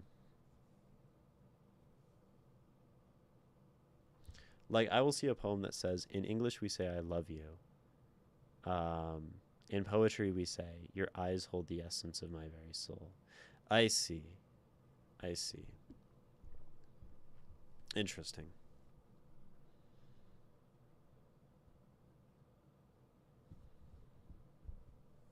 Hmm. But they're not always just like quoting someone. So it's evolved. um, maybe I should get in on that. Not a fan of the format. Right, it's a format, it's a form. Yeah, and that's fine, right? We don't have to be fans of every form. Um, it's usually not quoting. Oh, interesting. I remember like a year ago it was often like quoting. But I guess it's changed. That's pretty cool. That's change, that's innovation, right? I actually think the stuff with original is probably better than just quoting someone else's work, because then you are like doing the poetic act, right? Um, it's kind of like a brevity with extra steps. I see. Yeah. Um, it like simultaneously acts as hook to establish what you're doing while being sort of aesthetic. I mean, it's quite an effective form for short form content, right? Um, and I think fundamentally short form content is how would I say it? Not suitable for, not conducive for the creation of art. And people make beautiful artistic things on short form content. You see like fucking like filmmakers doing like 60-second like really gorgeous things. But I think it's the nature of like the scrolling and the um sort of like seeing something and then like going on to the next thing and immediately forgetting about it. Like short form content doesn't encourage dwelling with a piece of work, which I think is a really beautiful experience and something that really like heightens the artistic experience. So, but that's all a tangent on a tangent on a tangent. Um, so to get back to our main tangent of obscurity and innovation, I don't know if there was anything else to say about it.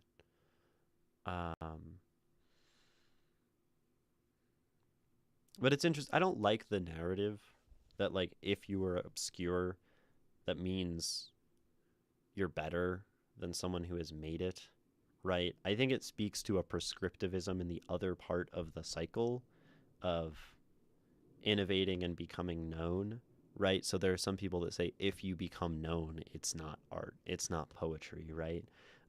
So prescriptivism doesn't just happen, interestingly, from traditionalists. Sometimes people get so radical about art making that they say, um, well, if you've succeeded, you're not poetry. Um, which is fascinating. Like anyone can be prescriptivist, um, if you're, successful, unsuccessful, academic, non-academic. Um, and I think you actually have a really big issue when you see people in like subversive art spaces. Um, those people are almost more prone to being prescriptivist about art, because at least like lots of academics um like academia like very much acknowledges like materialism and like Marxist and feminist and like these kinds of thoughts, and like I think academic, at least like academics like linguists like rail against linguistic prescriptivism, right? So you have this interesting thing where it's not so much about like what group you're part of or whether you're the majority or the minority or the empowered or the not. Like anyone can be prescriptivist.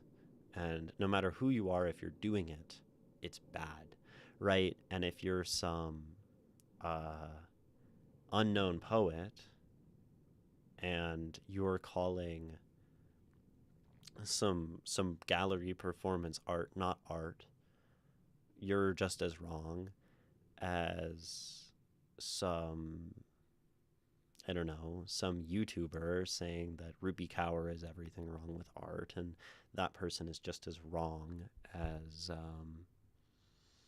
a government saying what is art and what is not, and you know, it's all bad. Um, so yeah, a poem that is excellent food for thought, right? A poem that gives one a number of excellent things to think about in terms of what goes and what doesn't, and breaking the mold and such. I was defending Rupi Kaur on Threads the same day I wrote this poem. Ain't that right? Keep fighting the good fight, Nikki. Keep defending Rupi Kaur. um, yeah, it should be way more cool to defend Rupi Kaur. It should be way more cool to defend artists that people don't like. You know, because yeah, or at least to defend Rupi Kaur's art. I don't know how Rupi Kaur is as a person. Um, Also, the use of terminology as good or bad as an objective statement is prescriptivism. Yes, it is. Um, the notion that art can be good or bad is a prescriptivist act. Um, and by defending, yeah, I mean, descriptivism is the championing of the subjective artistic experience, right? And that's what I try to do so often. You go find a number of VODs of me, and very often, um, you will one find me suggesting that art is fundamentally subjective and interpretive, and two, I very rarely. I mean, I will tell people if I like their poetry, um, but I'm never gonna call a poem. If I call a poem good, that's me saying that I like it. Um, Not so much as me saying that it is valid or more valid than another, right? So yeah, the only thing that matters is that you know my working definition now. Yeah. um, yeah. It was one of the conversations that fueled it. One of the conversations. Um, I think it's funny how y'all are having a separate conversation and like things are bleeding over as relevant into um, this conversation. um, anyway, anyway, um, any questions about this poem? Any thoughts? Any things that I didn't discuss? I know we really talked heavily about like the sort of philosophic and meaning slant to this poem and like the ideas of prescriptivism and the stuff behind it. Um, Not so much about this poem like as an I don't know, like emotional or expressive piece, and that's okay. I don't have to talk about that every time.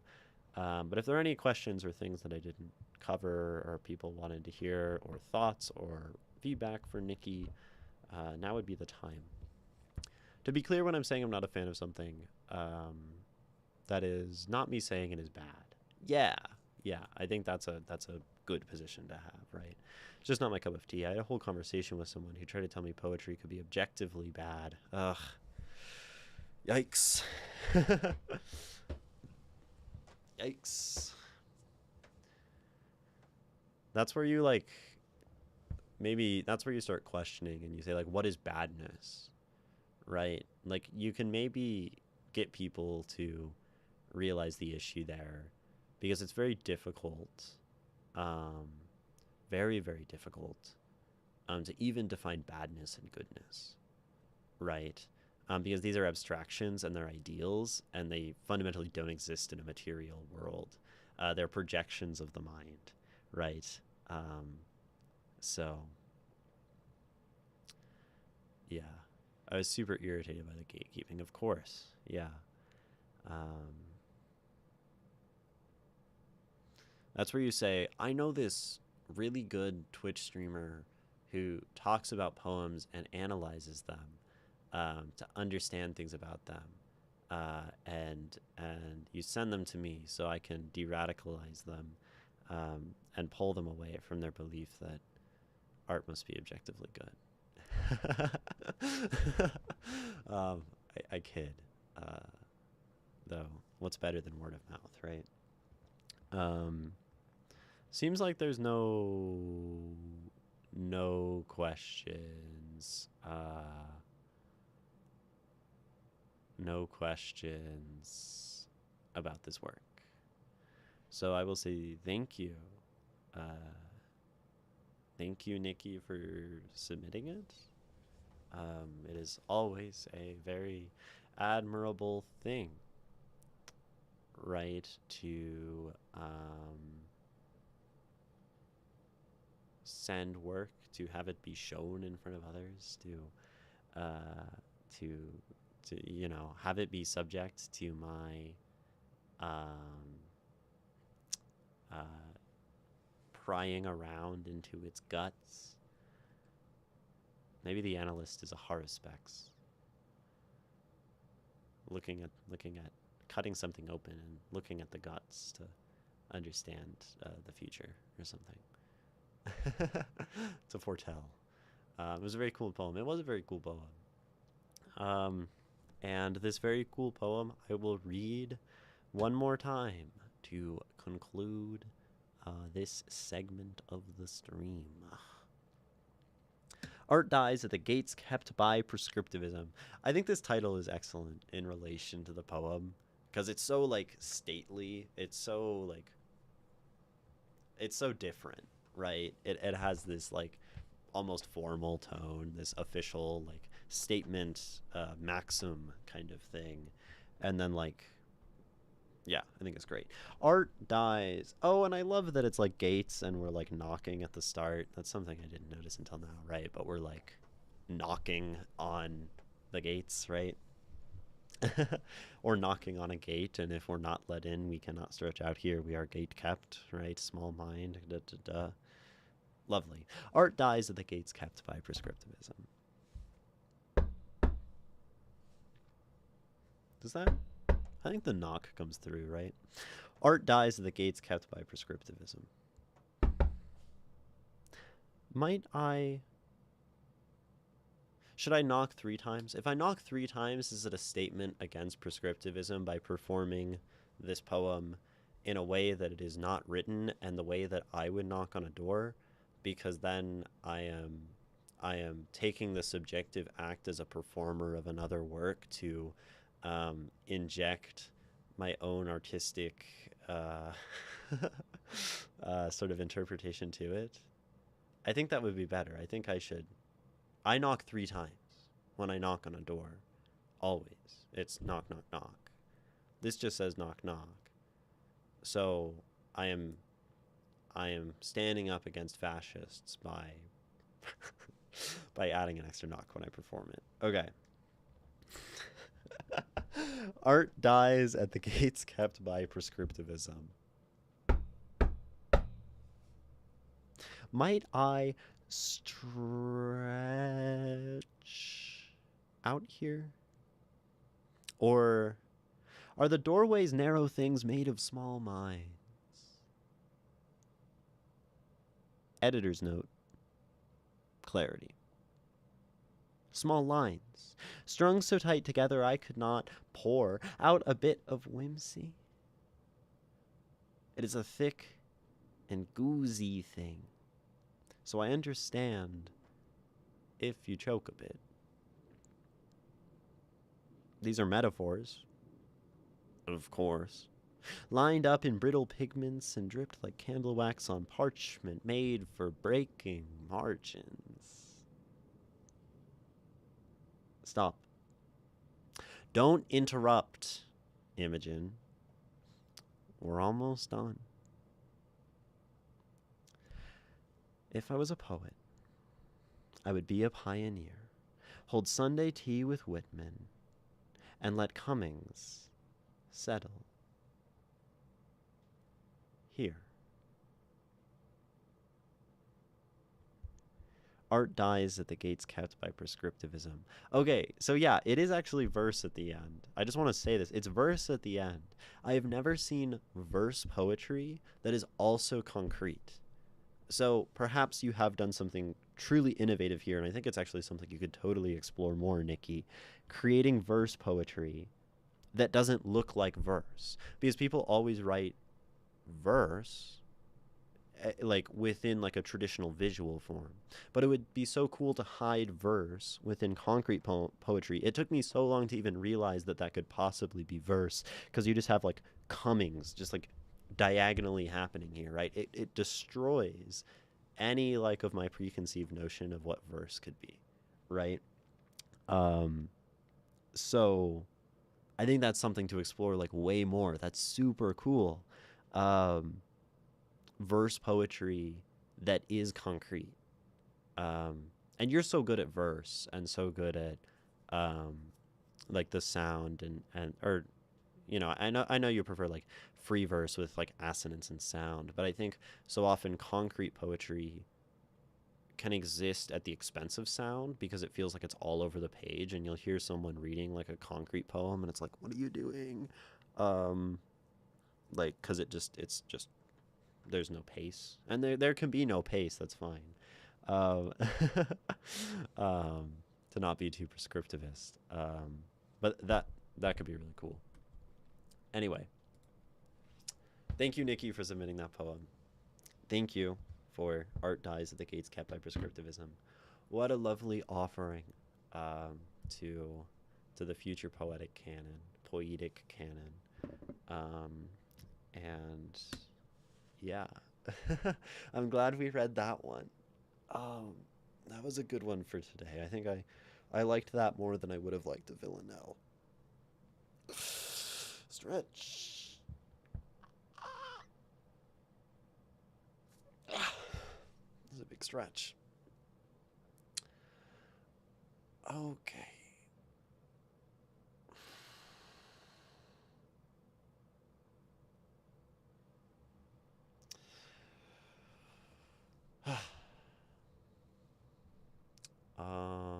Y'all are talking about languages. Sounds like, Maria, you have quite the story. Anyway, I guess could we do another poem? Do I have that kind of fight in me? That kind of zhizh, that kind of uh, desire to hear my own voice for another hour and a half? Maybe. Maybe. It depends on what is submitted and who's here. I know Maytari asked, and if Maytari is still around, then maybe. I'm not sure. I'm not sure how long ago Maytari submitted that one. Oh, pretty recently. Wait, hold on. Where was the Nikki poem? Guys, what the heck? We're like, there's like a dozen poems. Oh my god. Why do I do this? I mean, like, literally that poem, the most recent poem submitted that I have read was from over a month ago. There's a month of poems like still in the. I better do too, right? I better do another one because we need to be catching up. Um, and if Maytari is not here, here. If Maytari is not here, then I guess Ray is here. right? And Ray has been submitting a number of things, including essays and translations, um, and and a poem of your own. Epilogue is Echo. Wow, Ray, you're like prolific lately. That's quite impressive. Let's read something from Ray. Maybe if you want, or we can just talk about capitalism. Um, since y'all are definitely we can get my half baked capitalism takes. I don't know if they're half baked. They're pretty baked. Um, I'm not baked. I don't smoke weed. I don't do any drugs because I'm a good. Uh, I mean, that's like saying drugs is bad. That's pretty prescriptivist. I just take care of my body. Um, some people need drugs to take care of their body. That's okay, you know. Um,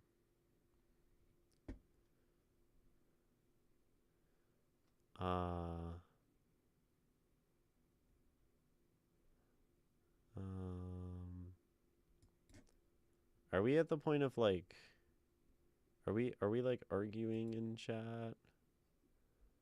Do I need to like step into this discussion? It would be the first time someone has come at with are you a sociologist, linguist, philologist, architect, etc. Sure, bringing up their education, the number of languages they speak. I'm not saying that's what you're doing, of course, but that it's a familiar kind of response for me. I'm from South America too.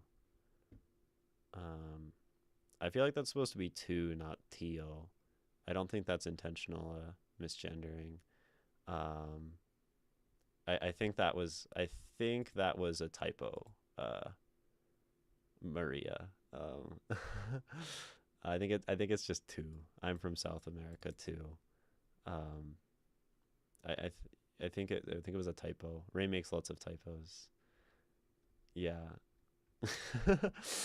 um, I know that Tio means uncle. I don't think that was what Ray is intending. Because Ray has always been very respectful to people about um, uh, basically all things in my chat for a very long time. So, uh, I mean, yeah, yeah. Glad we could sort that one out. Um, hopefully, hopefully that's sorted out. um, yeah, I know that it's used in that way. I just think, you know, typos happen, and it's also understandable that that would like um, be like potentially read as misgendering because it's just right. You even like within the context of the sentence, right? That makes sense, right? I'm from South America, Tio, right? Um, yeah, you had no other way to know. It's understandable. I'm definitely not mad at either of you, right? There's no, there is no, it's just a misunderstanding and a mistake, and those things are okay. Okay, Maitari, you're here, and I think you actually have stuff that's older than Ray, and we read one of Ray's things recently, so we will read your poem, Maitari. Um, and you said you'd rather read "Tear Down This Wall" than "Noise." I think you said earlier. Just an issue with semantics, dude. Semantics always be fucking us up. What's with semantics? Can we just get rid of semantics? Can we get rid of meaning? Can we all just I don't know. Maybe not. Maybe that's a bad idea. maybe we shouldn't go back to non-language like pre Homo sapien existence. That's I wouldn't prefer that. I mean, maybe I wouldn't be able to prefer. I don't know the extent of like pre like Homo erectus cognition. Um, can we all just can we all just yes yeah um I feel like my poem title started a war. No, I think you started like some dope discussion. Lotus going all anarcho primitivist feralist type on us right now. Yeah, can we all just return to to sticks and rocks and hunter gatherer. Um, you know, that's the true freedom that my primitive that my ancient reptilian. I don't like the word primitive. I hate primitivist. I mean, primitivism is dumb, but primitive is such a loaded word. Anyway, my ancient reptilian brain uh, yearns yearns to hunter gather. Um, dude, Nikki, did you finish Disco Elysium? Um, I love referencing my ancient reptilian brain. For those who don't know, that's referencing a lovely video game called Disco Elysium. Um, but what a banger! Reject modernism and return to monkey type mentality. Yeah, totally. Next, they're gonna say wearing clothes is oppression, speech is oppression, destroy civilization. Here's my Earth First flyer. Come to our basement meeting, dude. I mean, I think I think clothes. Okay, clothes are oppression. Wearing clothes. Okay. Here, well, maybe we'll not get too maybe we'll not get too um I don't know. No, but you may discuss anyway. I did notice they hid faces in the artwork, which freaked. Who hid? They hid faces in what? In what artwork? In disco? Where? In like the perks? I think those are just meant to be faces.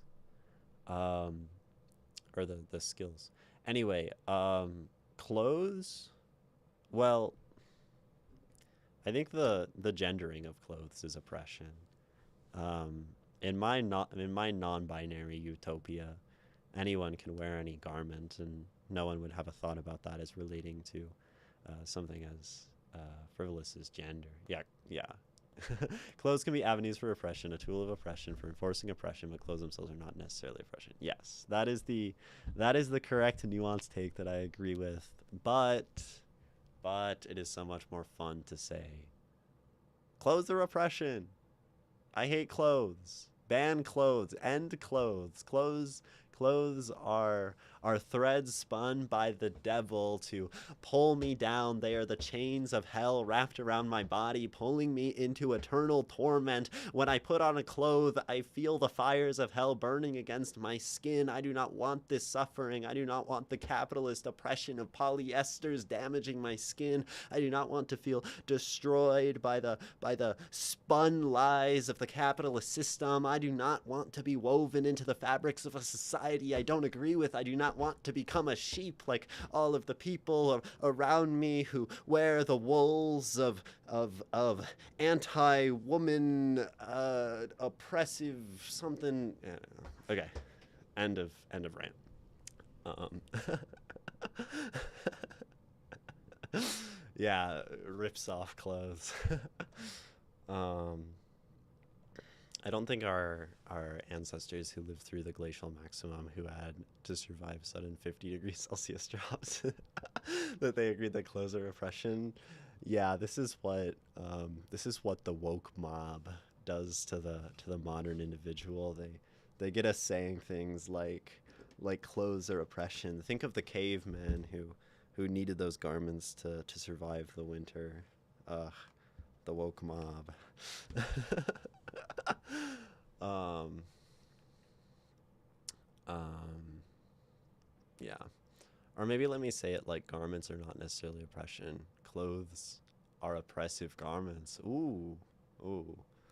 Um, apparently they did stuff like that to unsettle players who noticed it. Huh. That's crazy.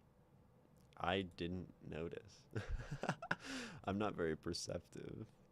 Um, Bam Bim Boom. Redefine the word clothes there. You did. That was really cool. That was like a banger. Um, yeah, the modern cloth. The polyester chains of hell, as my rant as my rant suggested. That was kind of great. That was kind of poetic. That was very cool. Um, Disco's a great game. Never played it myself, but I've watched it. It's worth the play.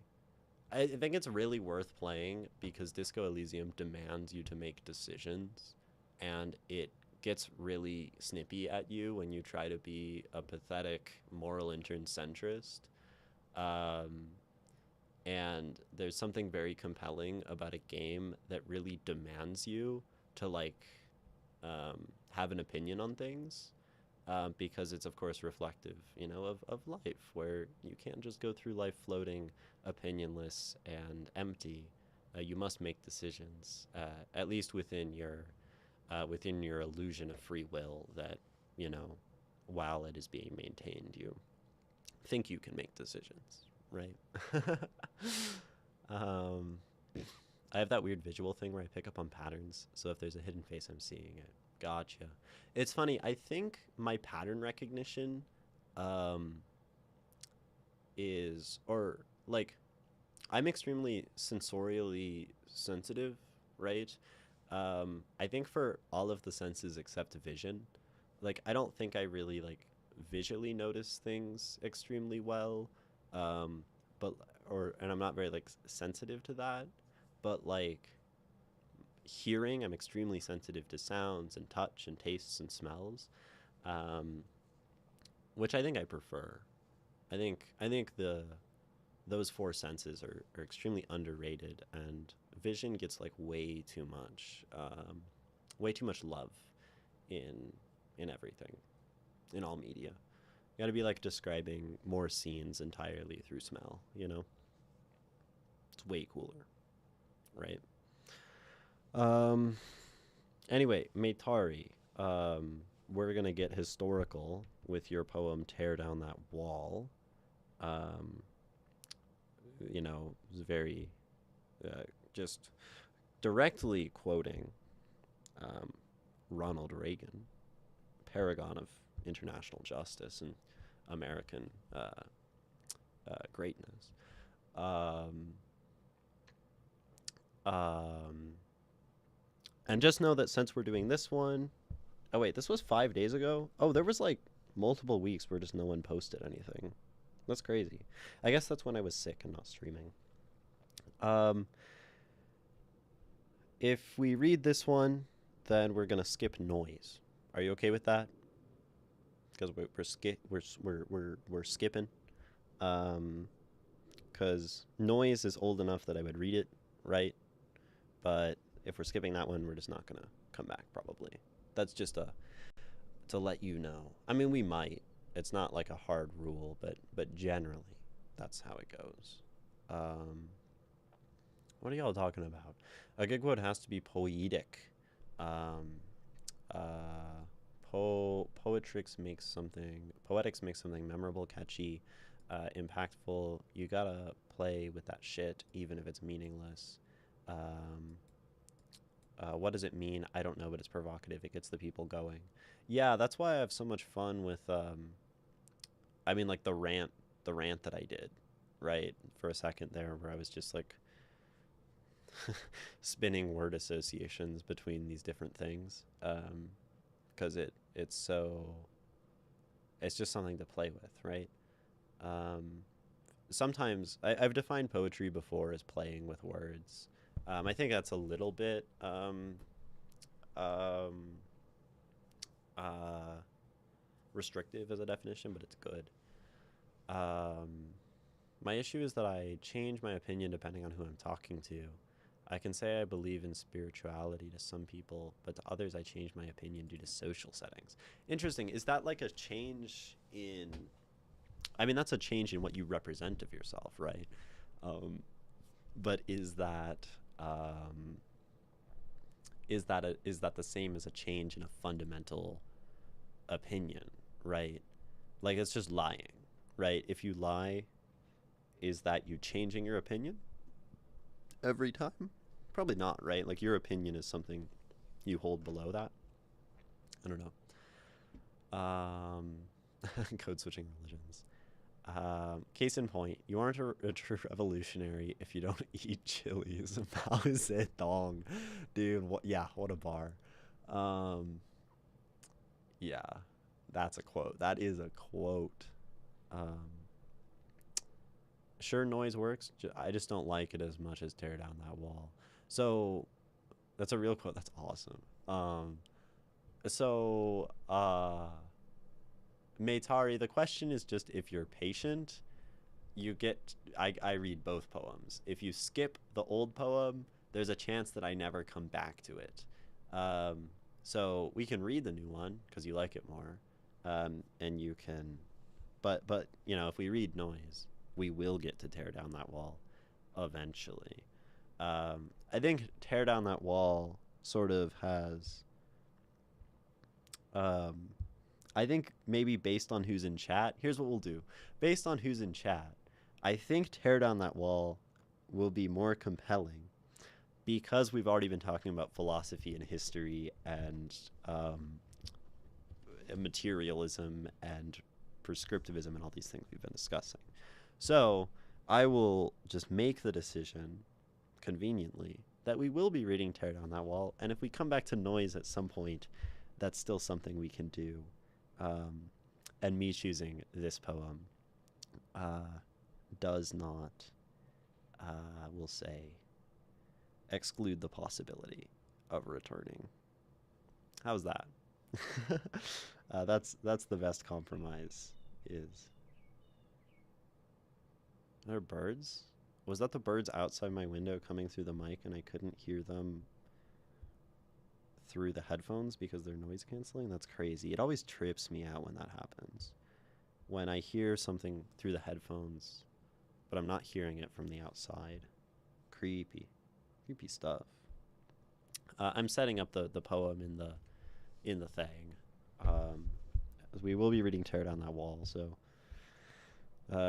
y'all historical people hopefully will enjoy this.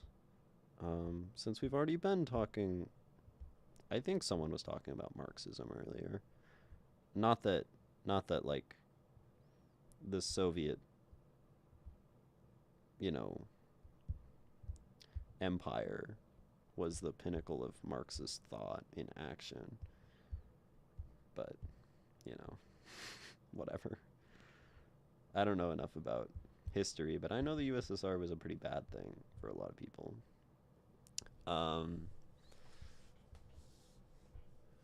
Commies. Commies. Yeah. That's what I'm supposed to say as an American. That I hate commies. I don't. I think I generally, the things that I say generally land somewhere in like an anarchist frame of thought, but I don't define myself as such because I'm undefinable. Not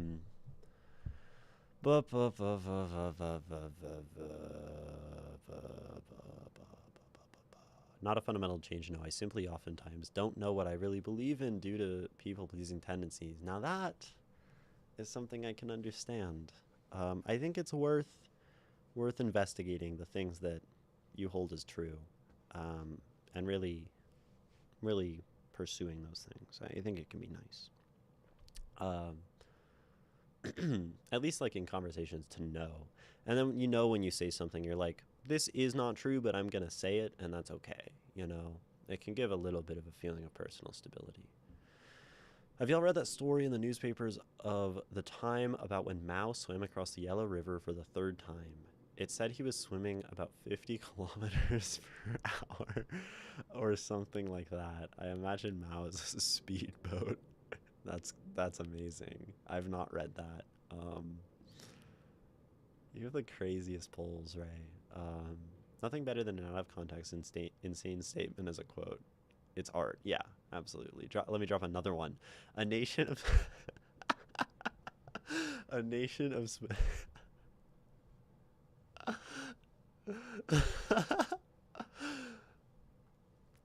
let me get through it. A nation of spaghetti eaters will not bring back the Roman Empire. Thank you, Benito. Oh, what a banger. That one, the actual context just makes it so much more insane. Yeah, I bet. The Flying Spaghetti God Religion is a funny mock religion. That one is kind of funny. Yeah. Some of like the mock religions are sort of silly, and their comedy lapses after some surface level thought, but some of them are good. Um, yeah, we're reading this poem. Uh, Holy Glare. Holy Glare. Is that from that? From.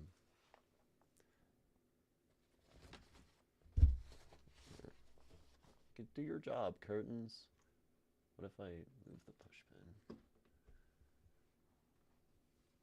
Can't be having glare. Gotta have. I immediately got that. It was about too much carbs will make you dumb. I figure maybe it's something about like agriculture and maybe like something to do with the cultivation of wheat and like I mean this was a thing. So like in Japan there was an emperor who ate beef um even though that was against traditional Buddhist law, because he decided, based on his observations of the Western man, that people in the West were bigger and stronger because they ate beef. So he made this whole big show of eating beef, the emperor of Japan, and all these Buddhist monks like stormed the capital or his palace or whatever, and they kill all these Buddhist monks who are, who are storming um, the palace because he ate beef. And then, are you meaning Meiji? I don't. I think that was who it was. Um, but I mean, maybe I'm improperly reciting something, but I do think that he banned veganism outright. That's crazy. Um, so yeah, Mussolini was actually a fervent believer of this. He actually fully defunded all agricultural crops of wheat and forced transition crop agriculture of Italy into rice. Mussolini believed that wheat made people stupid and lazy, and he believed in a pseudoscientific early anthropological theory that stated a correlation between rice eating populations and work efficiency and industry. Dude, that's badass. I'm eating steak. It's the fifth time I bit my tongue. I guess we should ban steak. It makes you bite your tongue, and that makes you a less good poet because your speaking capabilities get reduced. Eating steak is banned on this stream. From here on, a stream of steak eaters will never will never uh, create poetry as beautiful as E.E. Cummings, since that's who we were talking about. um, a stream of steak eaters will never be a stream of Walt Whitmans. um, that was Meiji. Yeah, the banning was also a way to crack on Buddhist spread and install state Shinto. Interesting. I didn't know that Shinto was like uh, or was like a state supported reaction to Buddhism. That's, dude, I, you know your history. You both know your history. And at least say my family still believes wheat makes you stupid. Dude, that's crazy. Yeah, Buddhists are vegetarian. Okay. Fascist Italy, the USSR. You believe in Lysenkoism. I believe that rice makes you work harder. We are not the same. Exactly. Some did depends on the denomination, but true, many are pescatarians. Yeah. Anyway, we will read this poem. Um, is the glare coming from here? The middle? No, it's coming from the side. It just sucks. We are actually going to take a break because for all of our great discussion of capitalism earlier, we're still on a platform where we tacitly accept the fact that we run an ad break every hour for 3 minutes. But you can make the most of this ad break. You can turn this capitalist uh, uh, attack on your time and freedom into a way to support yourself by standing up, drinking some water, stretching, and getting away from the screen. And that way you can come back to this stream with a refreshed mind so we can talk more about poetry. I'll see you after the break.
Hello.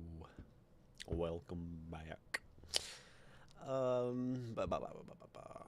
Buddhism, Mahayana, Vajrayana, Buddhism, Pescatarians, Tibet, Korea, recounting all of Buddhist history in not all of, but some of, as it pertains to Japan, I guess. Um, yes, Zen is a branch of Mahayana, via syncretism, blah, blah, blah, blah, blah. Yeah, Buddhism is complicated, not a monolith. Don't want to go into Buddhism. Eventually, Miguel Serrano will come up. Yeah, and he's a whole mess. He's a whole mess. So,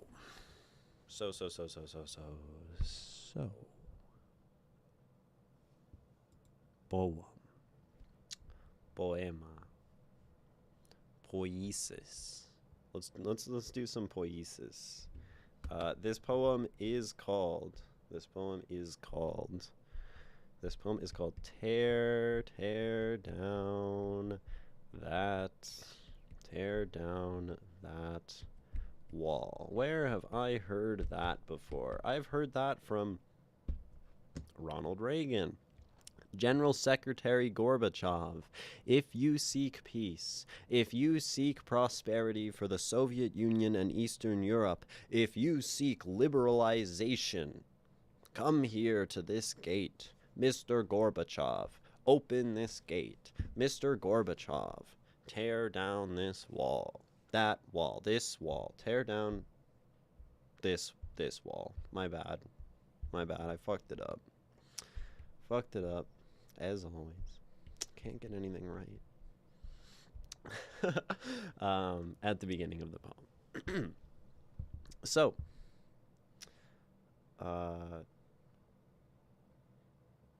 let's read the poem. Before that, Maytari. Oh, I was going to ask if you have any questions, but I think you had a question within your post on Discord. I'm curious about making this particular poem more meaningful and less lyrical. How would I go about that? I naturally rhymed a lot on this one. Interesting that we want less lyrical. I think that can definitely be a reasonable goal.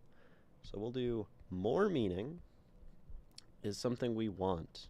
Now, more meaning is an interesting thing to pursue because, like, meaning has a lot of meanings.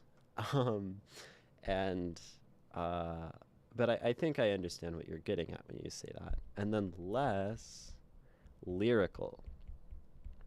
I think that might make sense. Lyricism sometimes gives us a lightness. Lyricism sometimes gives us a momentum that we don't want, and less impact, less heaviness sometimes. So we can definitely,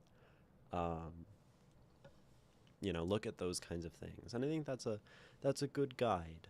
As we talk about this, the meaning and lyricism and perhaps the way that they interact with each other, right, is certainly something worth discussing.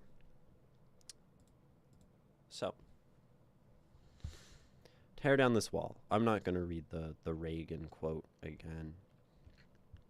I dated a girl named Reagan once. She was trans.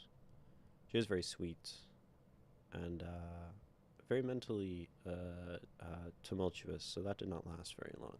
So was I, though, so that's how most of my relationships have gone. Two trans people, very mentally unwell, so we stopped dating.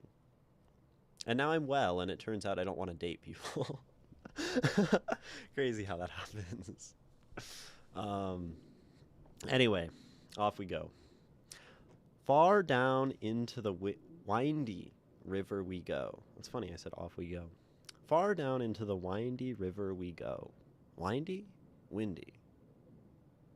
I should just read the fucking poem. Far down into the windy river we go. Those who are oppressed know about being in the shadows. And those who strive to make living better in time, they stand in horror for their brethren perishing under the night sky.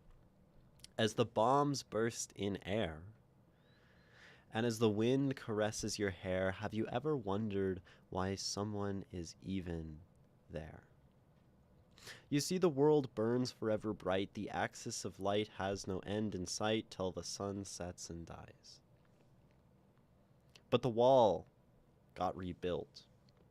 So high now, untouchable, made of silt and ashes, the one to be untold. The dirty skeletons, reaching up and up into the dark tower of Babylon. Is the most you can do? Is the most you can do be to stand aside and dine? Can't you see that the suffering will come to the end of times? What of the people? What of the children? What of women, men, and brews? What of the animals and sacraments that you cannot refuse? What of the other gods and goddesses the Lord cannot give truth? And what of the wall that we've rebuilt anew? The people tore it down 39 long years ago. In the name of freedom and muses, we've been fighting for our truth. As the bombs burst in air, and as the wind caresses your hair, have you ever wondered why someone is even there?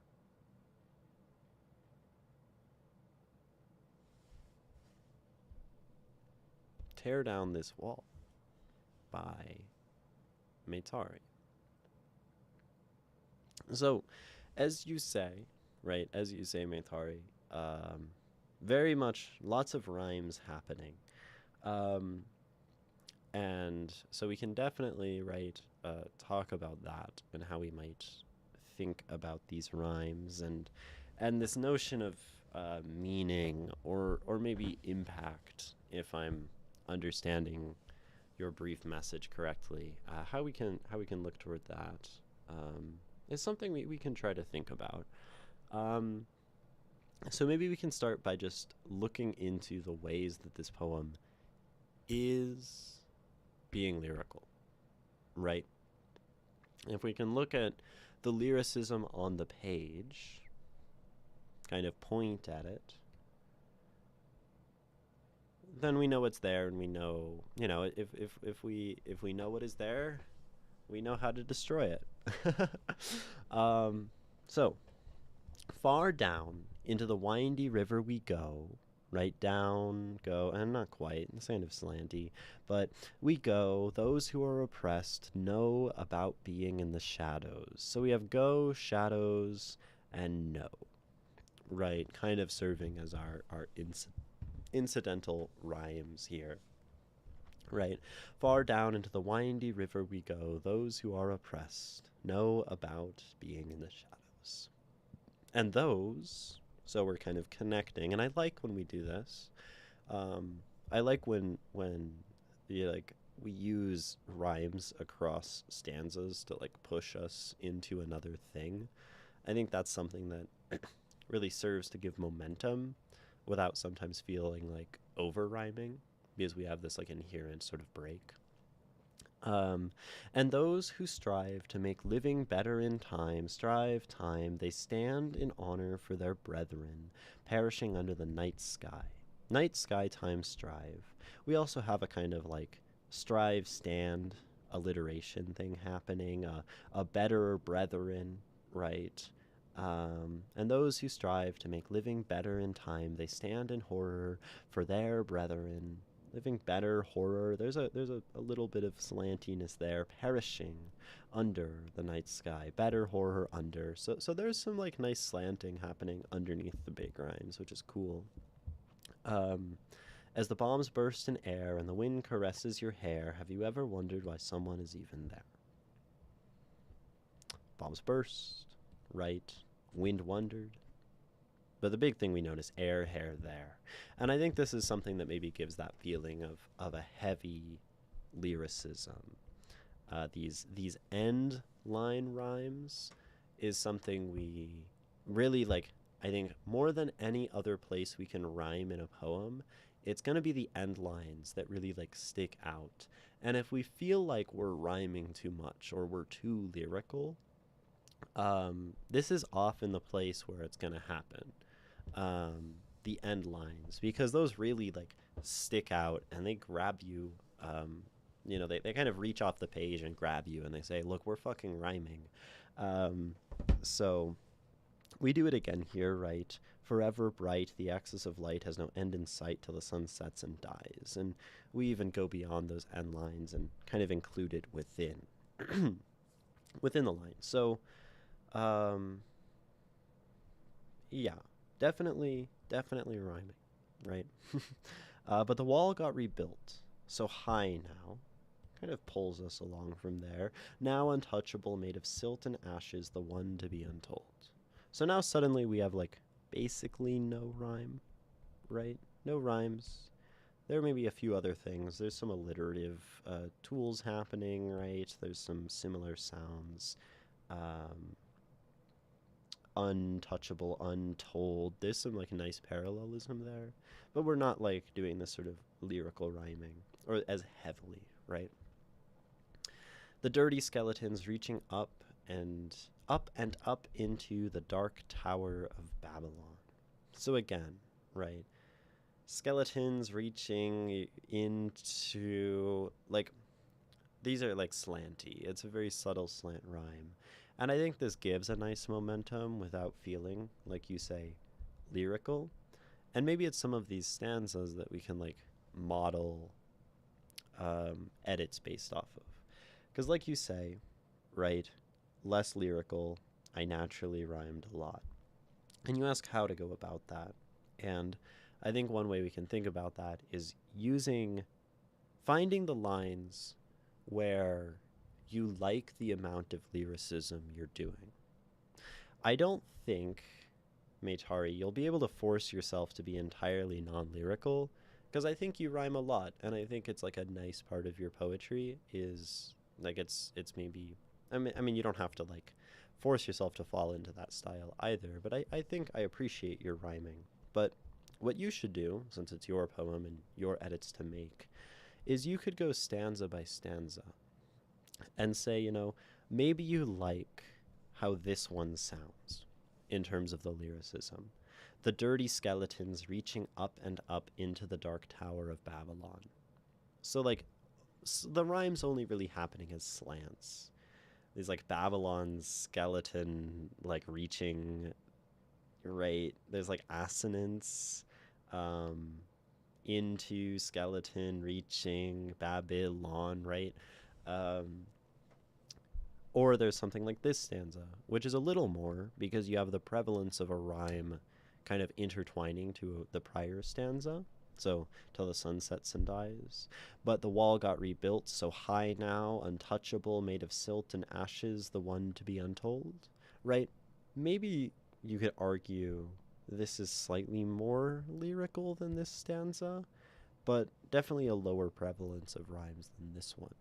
So, Meitari, if you can identify a stanza or a part of the poem that you really enjoy, right, then you can kind of use that as a model for the rest of your work. And then you'll have like tonal, lyrical consistency.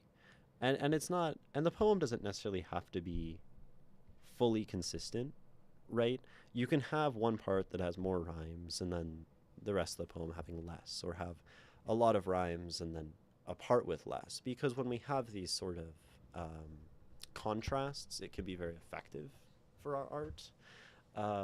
So that's also something to consider. Um, but yeah, we're just going to keep going to like look through all of the rhymes. Is the most you can do be to stand aside and dine? I feel like I'm like unsure about the grammar here, but that's okay. It doesn't have to be. I wrote a very non-grammatical poem earlier. Is the most you can do be to stand aside and dine?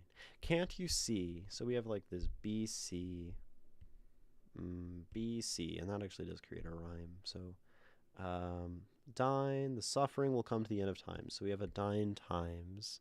These two end rhymes, a little less prevalent than our bright sight dies.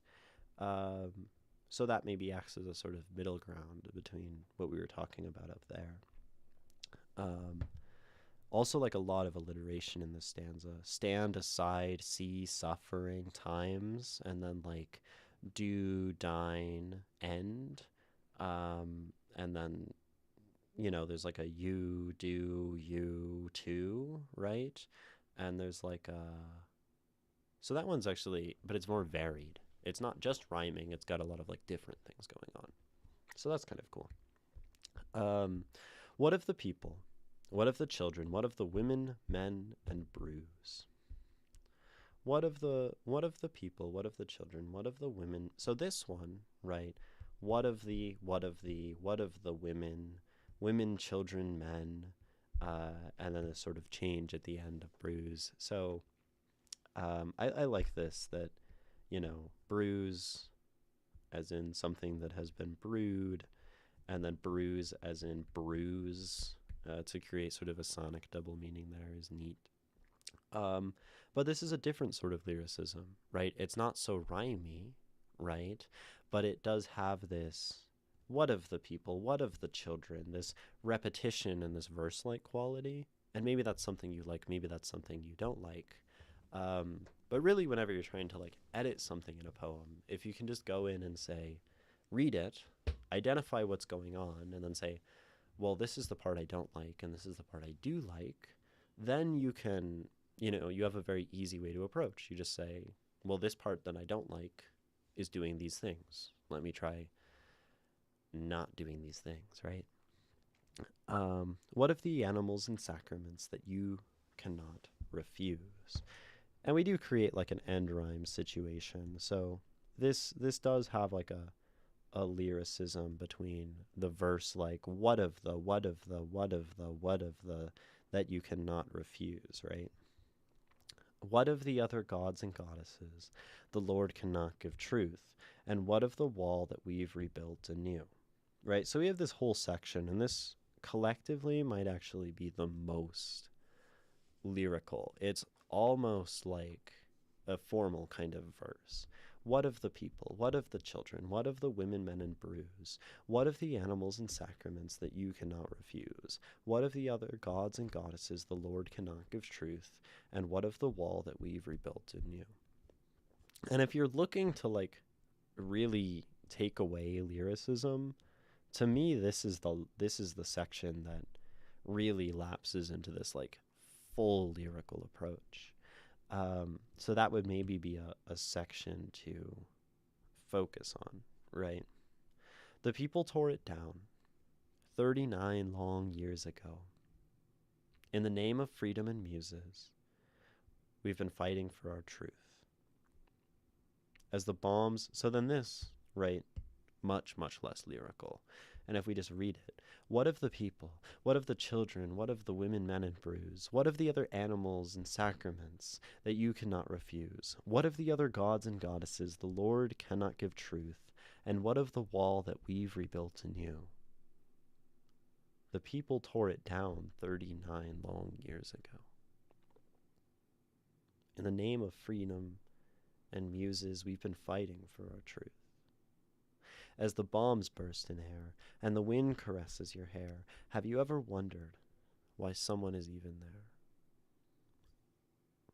So, actually, so I mentioned, that sometimes change, sometimes contrast in the way that we write can be a very positive thing. And I think this is actually an example of it, right?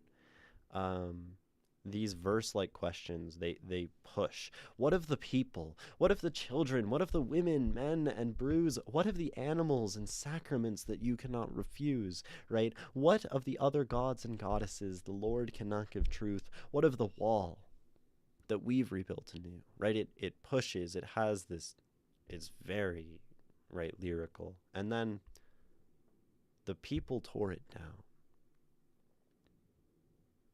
You said you want to make your work more meaningful.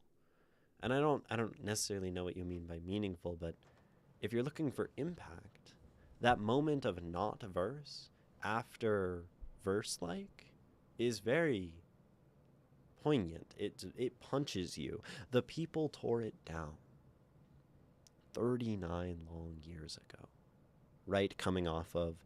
And what of the wall that we've rebuilt anew? The people tore it down 39 long years ago. In the name of freedom and muses, we've been fighting for our truth.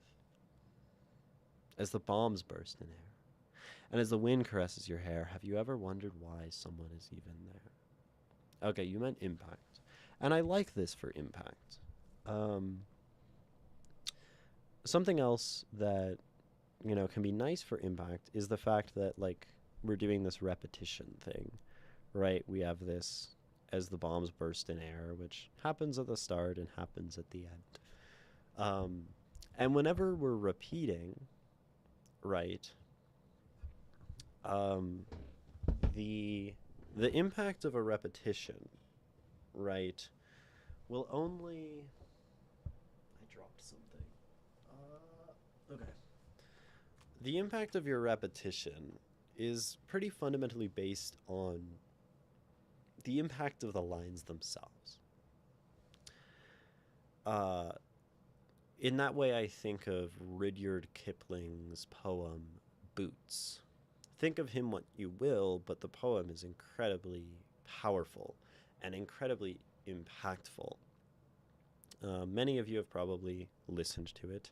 If you haven't, I would highly suggest it. There's like a really good recording online.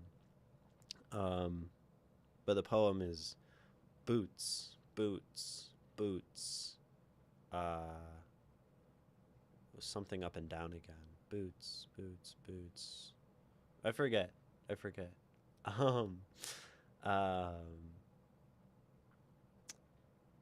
Boots, boots. Moving up and down again? Maybe that's it. Moving up and down again. So it repeats this word, boots, boots, boots, boots. And that itself, like the word itself, has this like percussive impact, and the repetition of it creates more and more impact because like, it's giving this really concrete image over and over. It's driving it into our mind, which is really effective with this like anti-war poem that it is.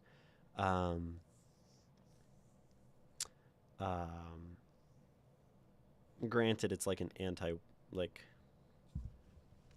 it's hard because maybe it's like misplaced sympathy in terms of the subject and who's being represented as suffering. I mean, everyone's suffering in war, right? But there are oppressors and there are oppressed, and I think that's an issue that Rudyard Kipling struggles with throughout his poetic body of work, is identifying the people who need the most empathy. From my limited reading of Rudyard. But that being said, if we're going to repeat something, if we're going to have this as the bombs burst in air and the wind caresses your hair, have you ever wondered why someone is even there? We want to make sure that the thing we're repeating is really impactful and it really like hits, right? And I think, that's not to say that these 3 lines that we repeat, this refrain, isn't. Because I think there is like, there's no discharge in the war. So it's a great poem. They're really well written. So not saying that this isn't impactful, but I would say if you're looking for more impact, changing your repeated line is going to give you a good return on investment, per se, right? Because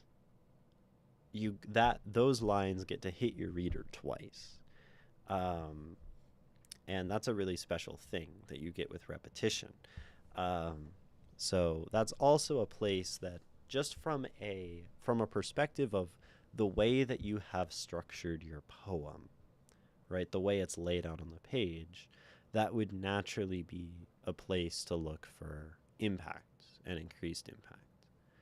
The repeated what is what is giving me the tiger vibes. What of the people, what of the children, tiger burning bright? What of the women? I see it. It's not identical, but it does make sense. Um, and even some of this like Dark Tower of Babylon, uh, Lord animals. There's some tiger in this poem. I see it. um, what the anvil and what the chain? Oh yeah, what the anvil, what the chain, what of the people? Yeah, okay, definitely. I forgot about that part of the poem. That's like the good part. What the anvil, what the chain, something or other. I don't remember. I read it once. Okay. Um so that's just looking at like the way that the page is laid out. I can tell us where we might expect to find like impact. Of course, also impact in a work happens at the end and it happens at the start. And usually it happens somewhere in like our climactic moment, which is maybe right here. Like to me, if I was to identify the pacing of this poem from, opening to climax to end, well, we can look. Far down into the windy river we go. Those who are oppressed know about being in the shadows, and those who strive to make living better in time, they stand in horror for their brethren perishing under the night sky. As the bombs burst in air, and the wind caresses your hair, have you ever wondered why someone is even there? You see, the world burns forever bright. There's some more tiger. The axis of light has no end in sight till the sun sets and dies. Axis is nicely used here. Um, I like some of your double meanings. But the wall got rebuilt. So high now, untouchable, made of silt and ashes, the one to be untold. The dirty skeletons reaching up and into the dark tower of Babylon. Is the most you can do be to stand aside and dine? Can't you see that the suffering will come to the end of times? What of the people? What of the children? What of the women, men, and brews? What of the animals and sacraments that you cannot refuse? What of the other gods and goddesses the Lord cannot give truth? And what of the wall that we've rebuilt in you? The people tore it down 39 years ago in the name of freedom and muses. We've been fighting for our truth. As the bombs burst in air and the wind caresses your hair, have you ever wondered why someone is even there? I have a thought, because I do think this is our like climax of meaning and the wall that we've rebuilt in you, right?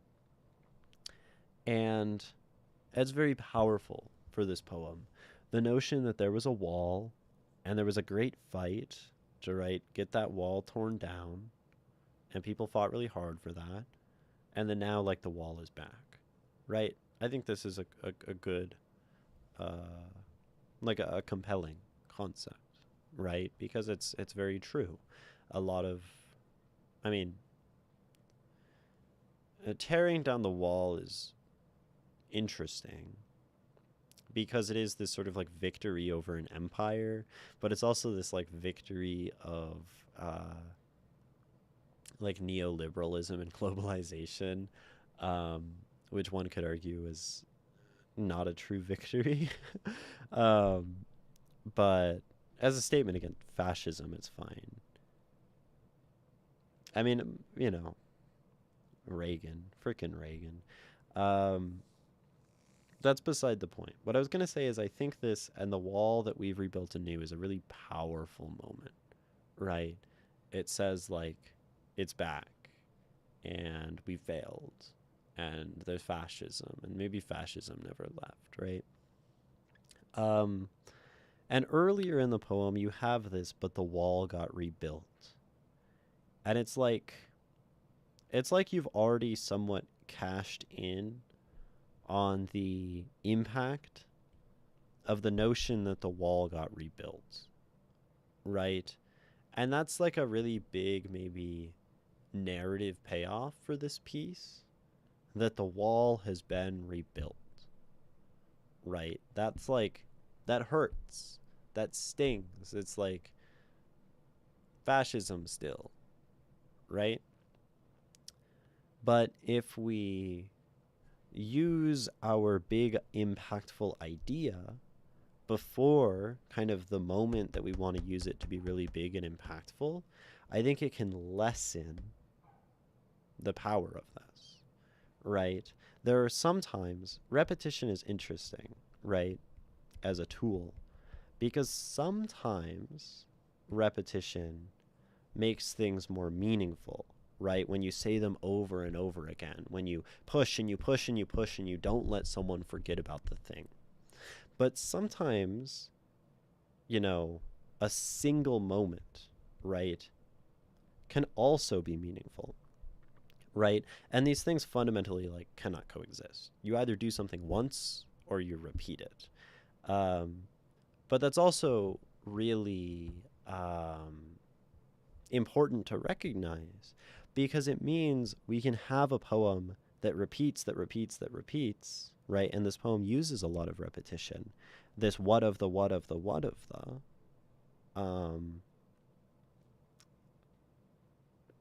And like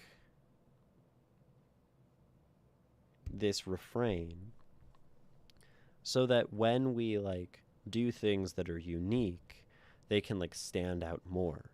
Like this stanza really stands out for being, you know, less lyrical, but that doesn't happen without the lyricism.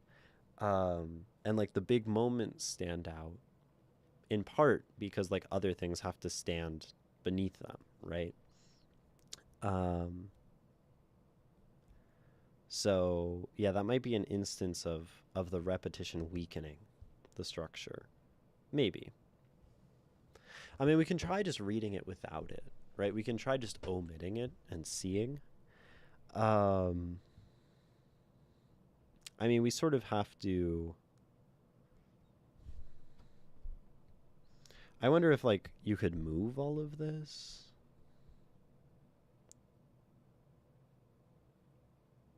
Right? Like the dirty skeletons reaching up somehow after this notion that we still have the wall, and then we have this Babylon, and then we have this tearing down kind of thing. Dark Tower of Babylon, and then the people tore it down. Maybe those things would work more nicely close to each other, right? Um, the Dark Tower of Babylon, as opposed to the Tower of Babylon, that which separates us, torn down so we can be together, as opposed to that which unifies toward an ascendant pinnacle that got torn down by the fascist god. But like maybe some of this could go after, right? And what of the wall that we've rebuilt anew? The dirty skeletons reaching up and up into the dark tower of Babylon. You know, it's not perfect. You might have to tweak some things. Is the most you can do. Be to stand aside and dine. I mean, this transitions into this, so it wouldn't, like, I don't know. There might be a way to do it. Maybe it just doesn't work. But I think for now we can try maybe omitting these two stanzas and just see how it sounds. Far down into the windy river we go. Those who are oppressed know about being in the shadows, and those who strive to make living better in time, they stand in horror for their brethren perishing under the night sky. As the bombs burst in air, and the wind caresses your hair, have you ever wondered why someone is even there? You see, the world burns forever bright. The axis of light has no end in sight till the sun sets and dies.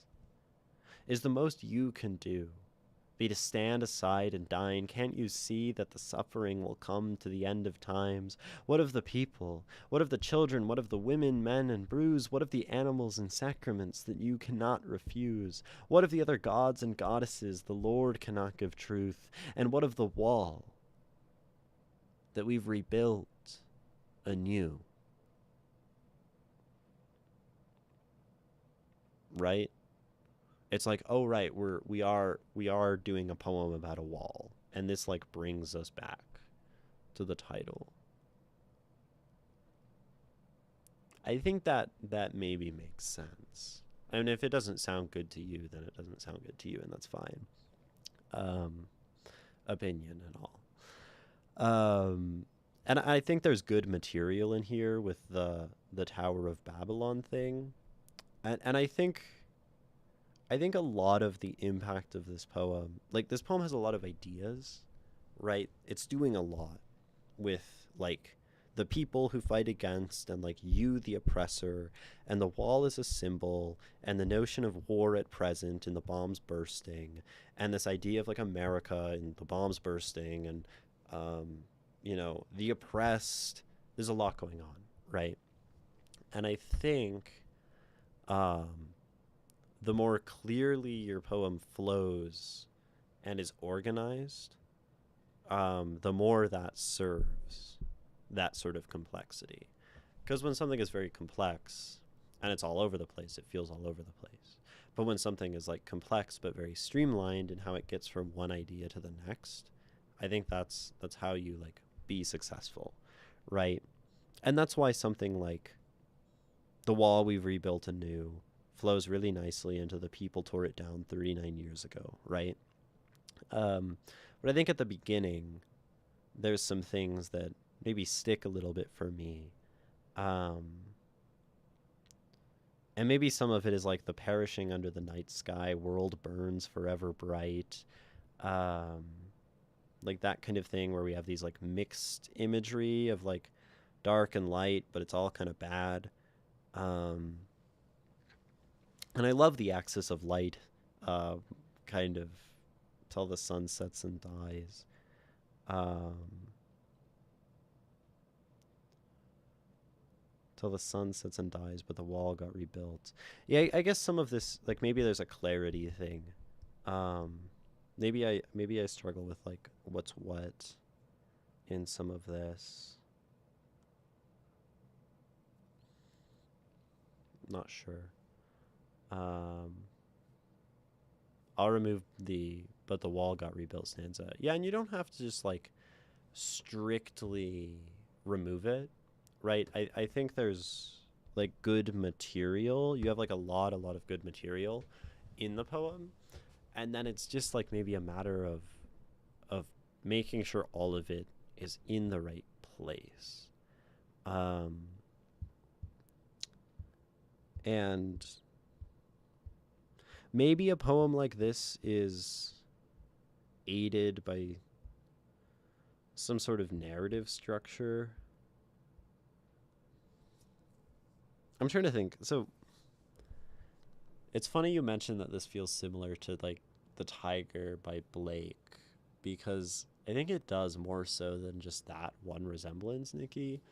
Um, because The Tiger is a really complex poem, um, that is very, very.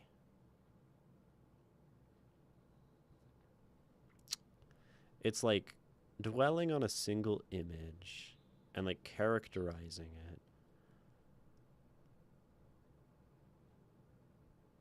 through a lot of different varied ways. But like The Tiger by Blake seems to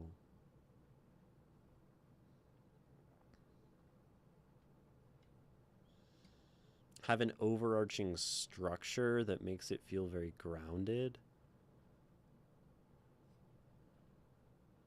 Right? I think this poem desires to be more grounded.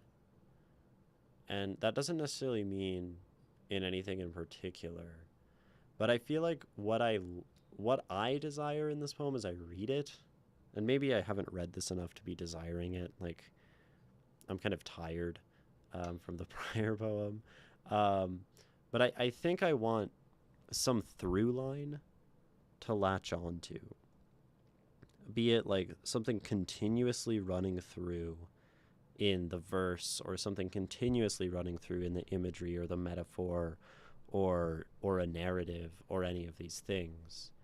Um, because it covers a lot of ground, right? We're in like this windy river darkness imagery. And then we're in like perishing under the night sky, bombs, war, and then we're like wind.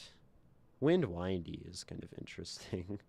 um and then you have this very like open interpretive question, and then you have like burning bright, like the tiger, and then you have like now the wall, which we're tentatively getting rid of, and then we have skeletons in Babylon, and like we keep changing, and it's okay to keep changing, right?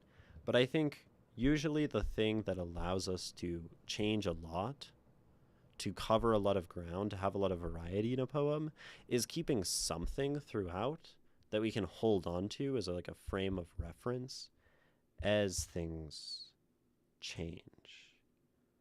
Um, because this poem changes in terms of its tone. This poem changes in terms of its sort of lyricism and the way that it's written, and like the character, like the feeling of the words.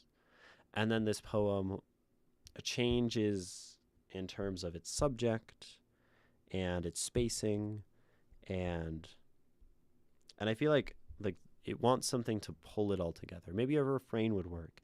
Yeah, and we already have a refrain, right? This like, you see the world, no, sorry, as the bombs burst in air, the winds caress your hair. Have you ever wondered why someone is there? And maybe like more of that would help bring us back to something. I'm not sure. I'm unsure. I mean, I can't be certain because it's not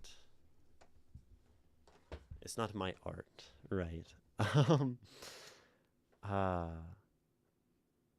because there's so much good stuff, and there's so many like neat metaphors, and like the Babylon thing is cool, and this whole section is cool, and the tone change here is cool, and like the refrain is cool, and like the placing of this within a historical context is really neat, and the quote at the beginning, like all this is dope. It just doesn't all feel like it's strung together 100%, is maybe how I feel. That's my thought. I feel like and what of the wall could make an interesting repeated refrain with different sentiments each time. And what of the wall, and what of the wall. That's interesting. That would definitely be leaning into this whole like what of. But it could be like what of the windy river, you um, something the shadows, know about. Yeah, what of the windy river, something the oppressed, the shadows. And what of those who strive to make living better in time, right? Because we have this difference, right? What of is kind of nice. It's an aside. And in a poem that is constantly making asides, right? What of these people? What of these people? What of the bombs? What of the world? What of, and what of the people? What of you to stand, that could work. What of you? The most you do, standing aside and dying, can't you see that the suffering will come to the end of times? What of the people, right? And then that totally changes the use of what of. It's an interesting idea. I do like that, Nikki. I think there are probably other ways to do it, right?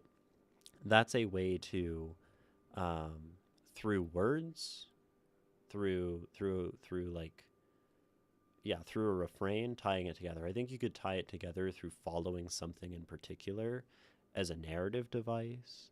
I think you could do it through a rhyme scheme, right? But it sounds like you want to move away from that.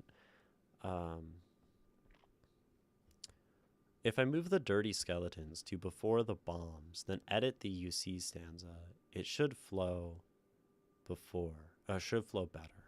Dirty skeletons. Dirty skeletons. Before bombs. Night sky, the dirty skeletons. That makes sense, right? We have the horror, we have the darkness, and then we have the dirty skeletons reaching up. We have this verticality, Dark Tower of Babylon as the bombs burst. So then we have this like really nice alliterative thing going on. Yeah. So then that could move there. You see, as the world burns bright, bombs burst, burns bright, right? And then the wall is gone, right? And then edit this one. Yeah. I think that's cool. That's definitely cool. I think we'd add an urgency to repeat what of more. I think that's fair. This what of, what of, what of, what of. It's like frantic. It has a lot of this motion. That's cool. Oh. You're heading out. Death to Brazilian evangelicalism. Death to all the Turkish cults around the globe, and death to capitalism. I missed so much, but I'm glad you guys came to some nice conclusions in that regard. um, sometimes I get in on the philosophic conversations, but this is not one of those streams. um, we did that for about an hour last stream, so gotta have balance. Okay. I'm starting to get to the end of my energy. And it could be something like the fireworks of war, burning forever bright. The axis of light has no end in sight till the sun sets and dies. I don't know. Yeah, absolutely. Oh.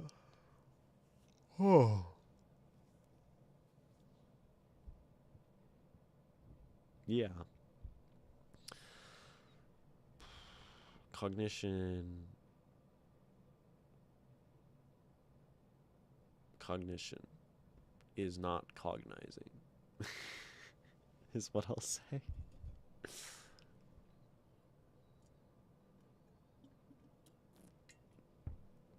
The second poem's always hard, guys. Always hard. And I'm starting to have like sensory things where like the headphones are like bugging me. Ah, okay.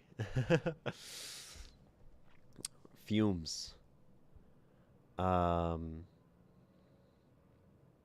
Okay.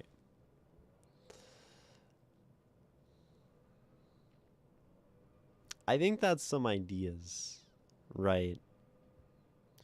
I I don't know if I necessarily answered your question, but I've certainly given you ideas, right, Vitari? Some things to think about. Um, since I'm really running low on energy, um, I guess I'll ask because I think it's easier for me if you have any other like specific questions um that are maybe like specific. They don't have to be like easy questions, but like if you have other questions um that might help me give a few more thoughts on your poem.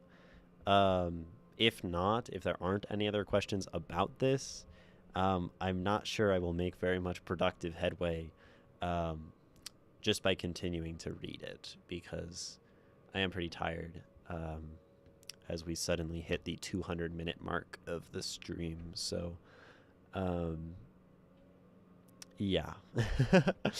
uh, y'all have seen this, you know. Sometimes I just get to a point in stream and it's like, boom, I hit a wall. And I've hit that wall. And questions can help, but if there aren't any, um, I'm not sure I can make much more headway. um, yeah, yeah, that's where we're at.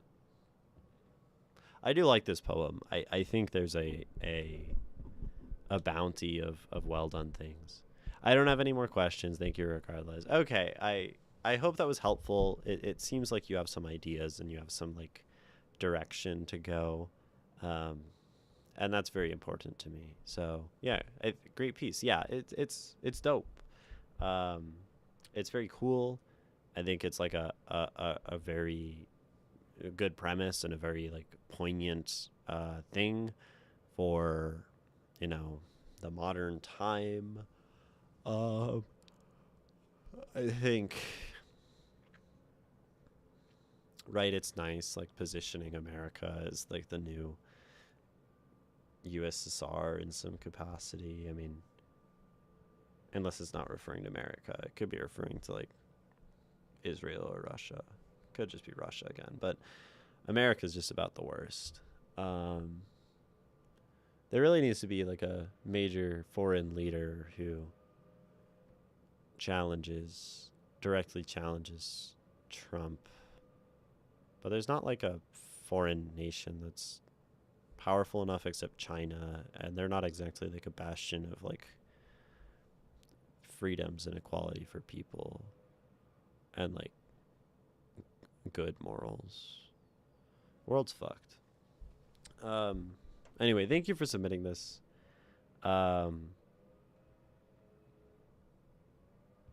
Moved around a lot of things. I'm not going to try to read it with those moving things because that's a lot to track. But here is Tear Down This Wall again. General Secretary Gorbachev, if you seek peace, if you seek prosperity for the Soviet Union and Eastern Europe, if you seek liberalization, come here to this gate. Mr. Gorbachev, open this gate. Mr. Gorbachev, tear down this wall. Interesting that both have gates. Anyway, far down into the windy river we go. Those who are oppressed know about being in the shadows. And those who strive to make living better in time, they stand in horror for their brethren perishing under the night sky. As the bombs burst in the air, and as the wind caresses your hair, have you ever wondered why someone is even there? You see, the world burns forever bright. The axis of light has no end in sight till the sun sets and dies. But the wall got rebuilt, so high now, untouchable, made of silt and ashes, the one to be untold, the dirty skeletons reaching up and into the dark tower of Babylon. Is the most you can do be to stand aside and dine? Can't you see that the suffering will come to the end of times? What of the people? What of the women? What of the women? What of the children? What of the women, men, and brews? What of the animals and sacraments that you cannot refuse? What of the other gods and goddesses? The Lord cannot give truth. And what of the wall that we've rebuilt anew? The people tore it down 39 long years ago. In the name of freedom and muses, we've been fighting for our truth. As the bombs burst in air, as the wind caresses your hair, have you ever wondered why someone is even there? Tear Down This Wall by Mitari. Thank you for submitting it. I wish I had more energy to, spend on it, to allot to it, to give to it. But we don't always, and that's okay. And I'm glad that was somewhat helpful. I really appreciate you sending it and sharing it with us. And thank you to Nikki for sharing your piece earlier. Yeah, that's the stream. That's today. That's the end. That's the final thing, the curtain call, the end times, the apocalypse of my existence on the online until next time when I rise phoenix-like from the ashes of this stream where we talked about fascism to once again show myself again on stream and be subject to sonnets and scribings of lovely language. Yeah, I don't know. That's all I got. That was the last of it. That was the very bottom. The very last few drops from the water bottle. Thank you for watching. I'll see you guys on Wednesday, probably. I've been Imogen. Keep making art you love. And keep finding beauty in the world. And that'll serve you well, I think, to do those things. Do other things too. Do the other things, but do those. Yeah.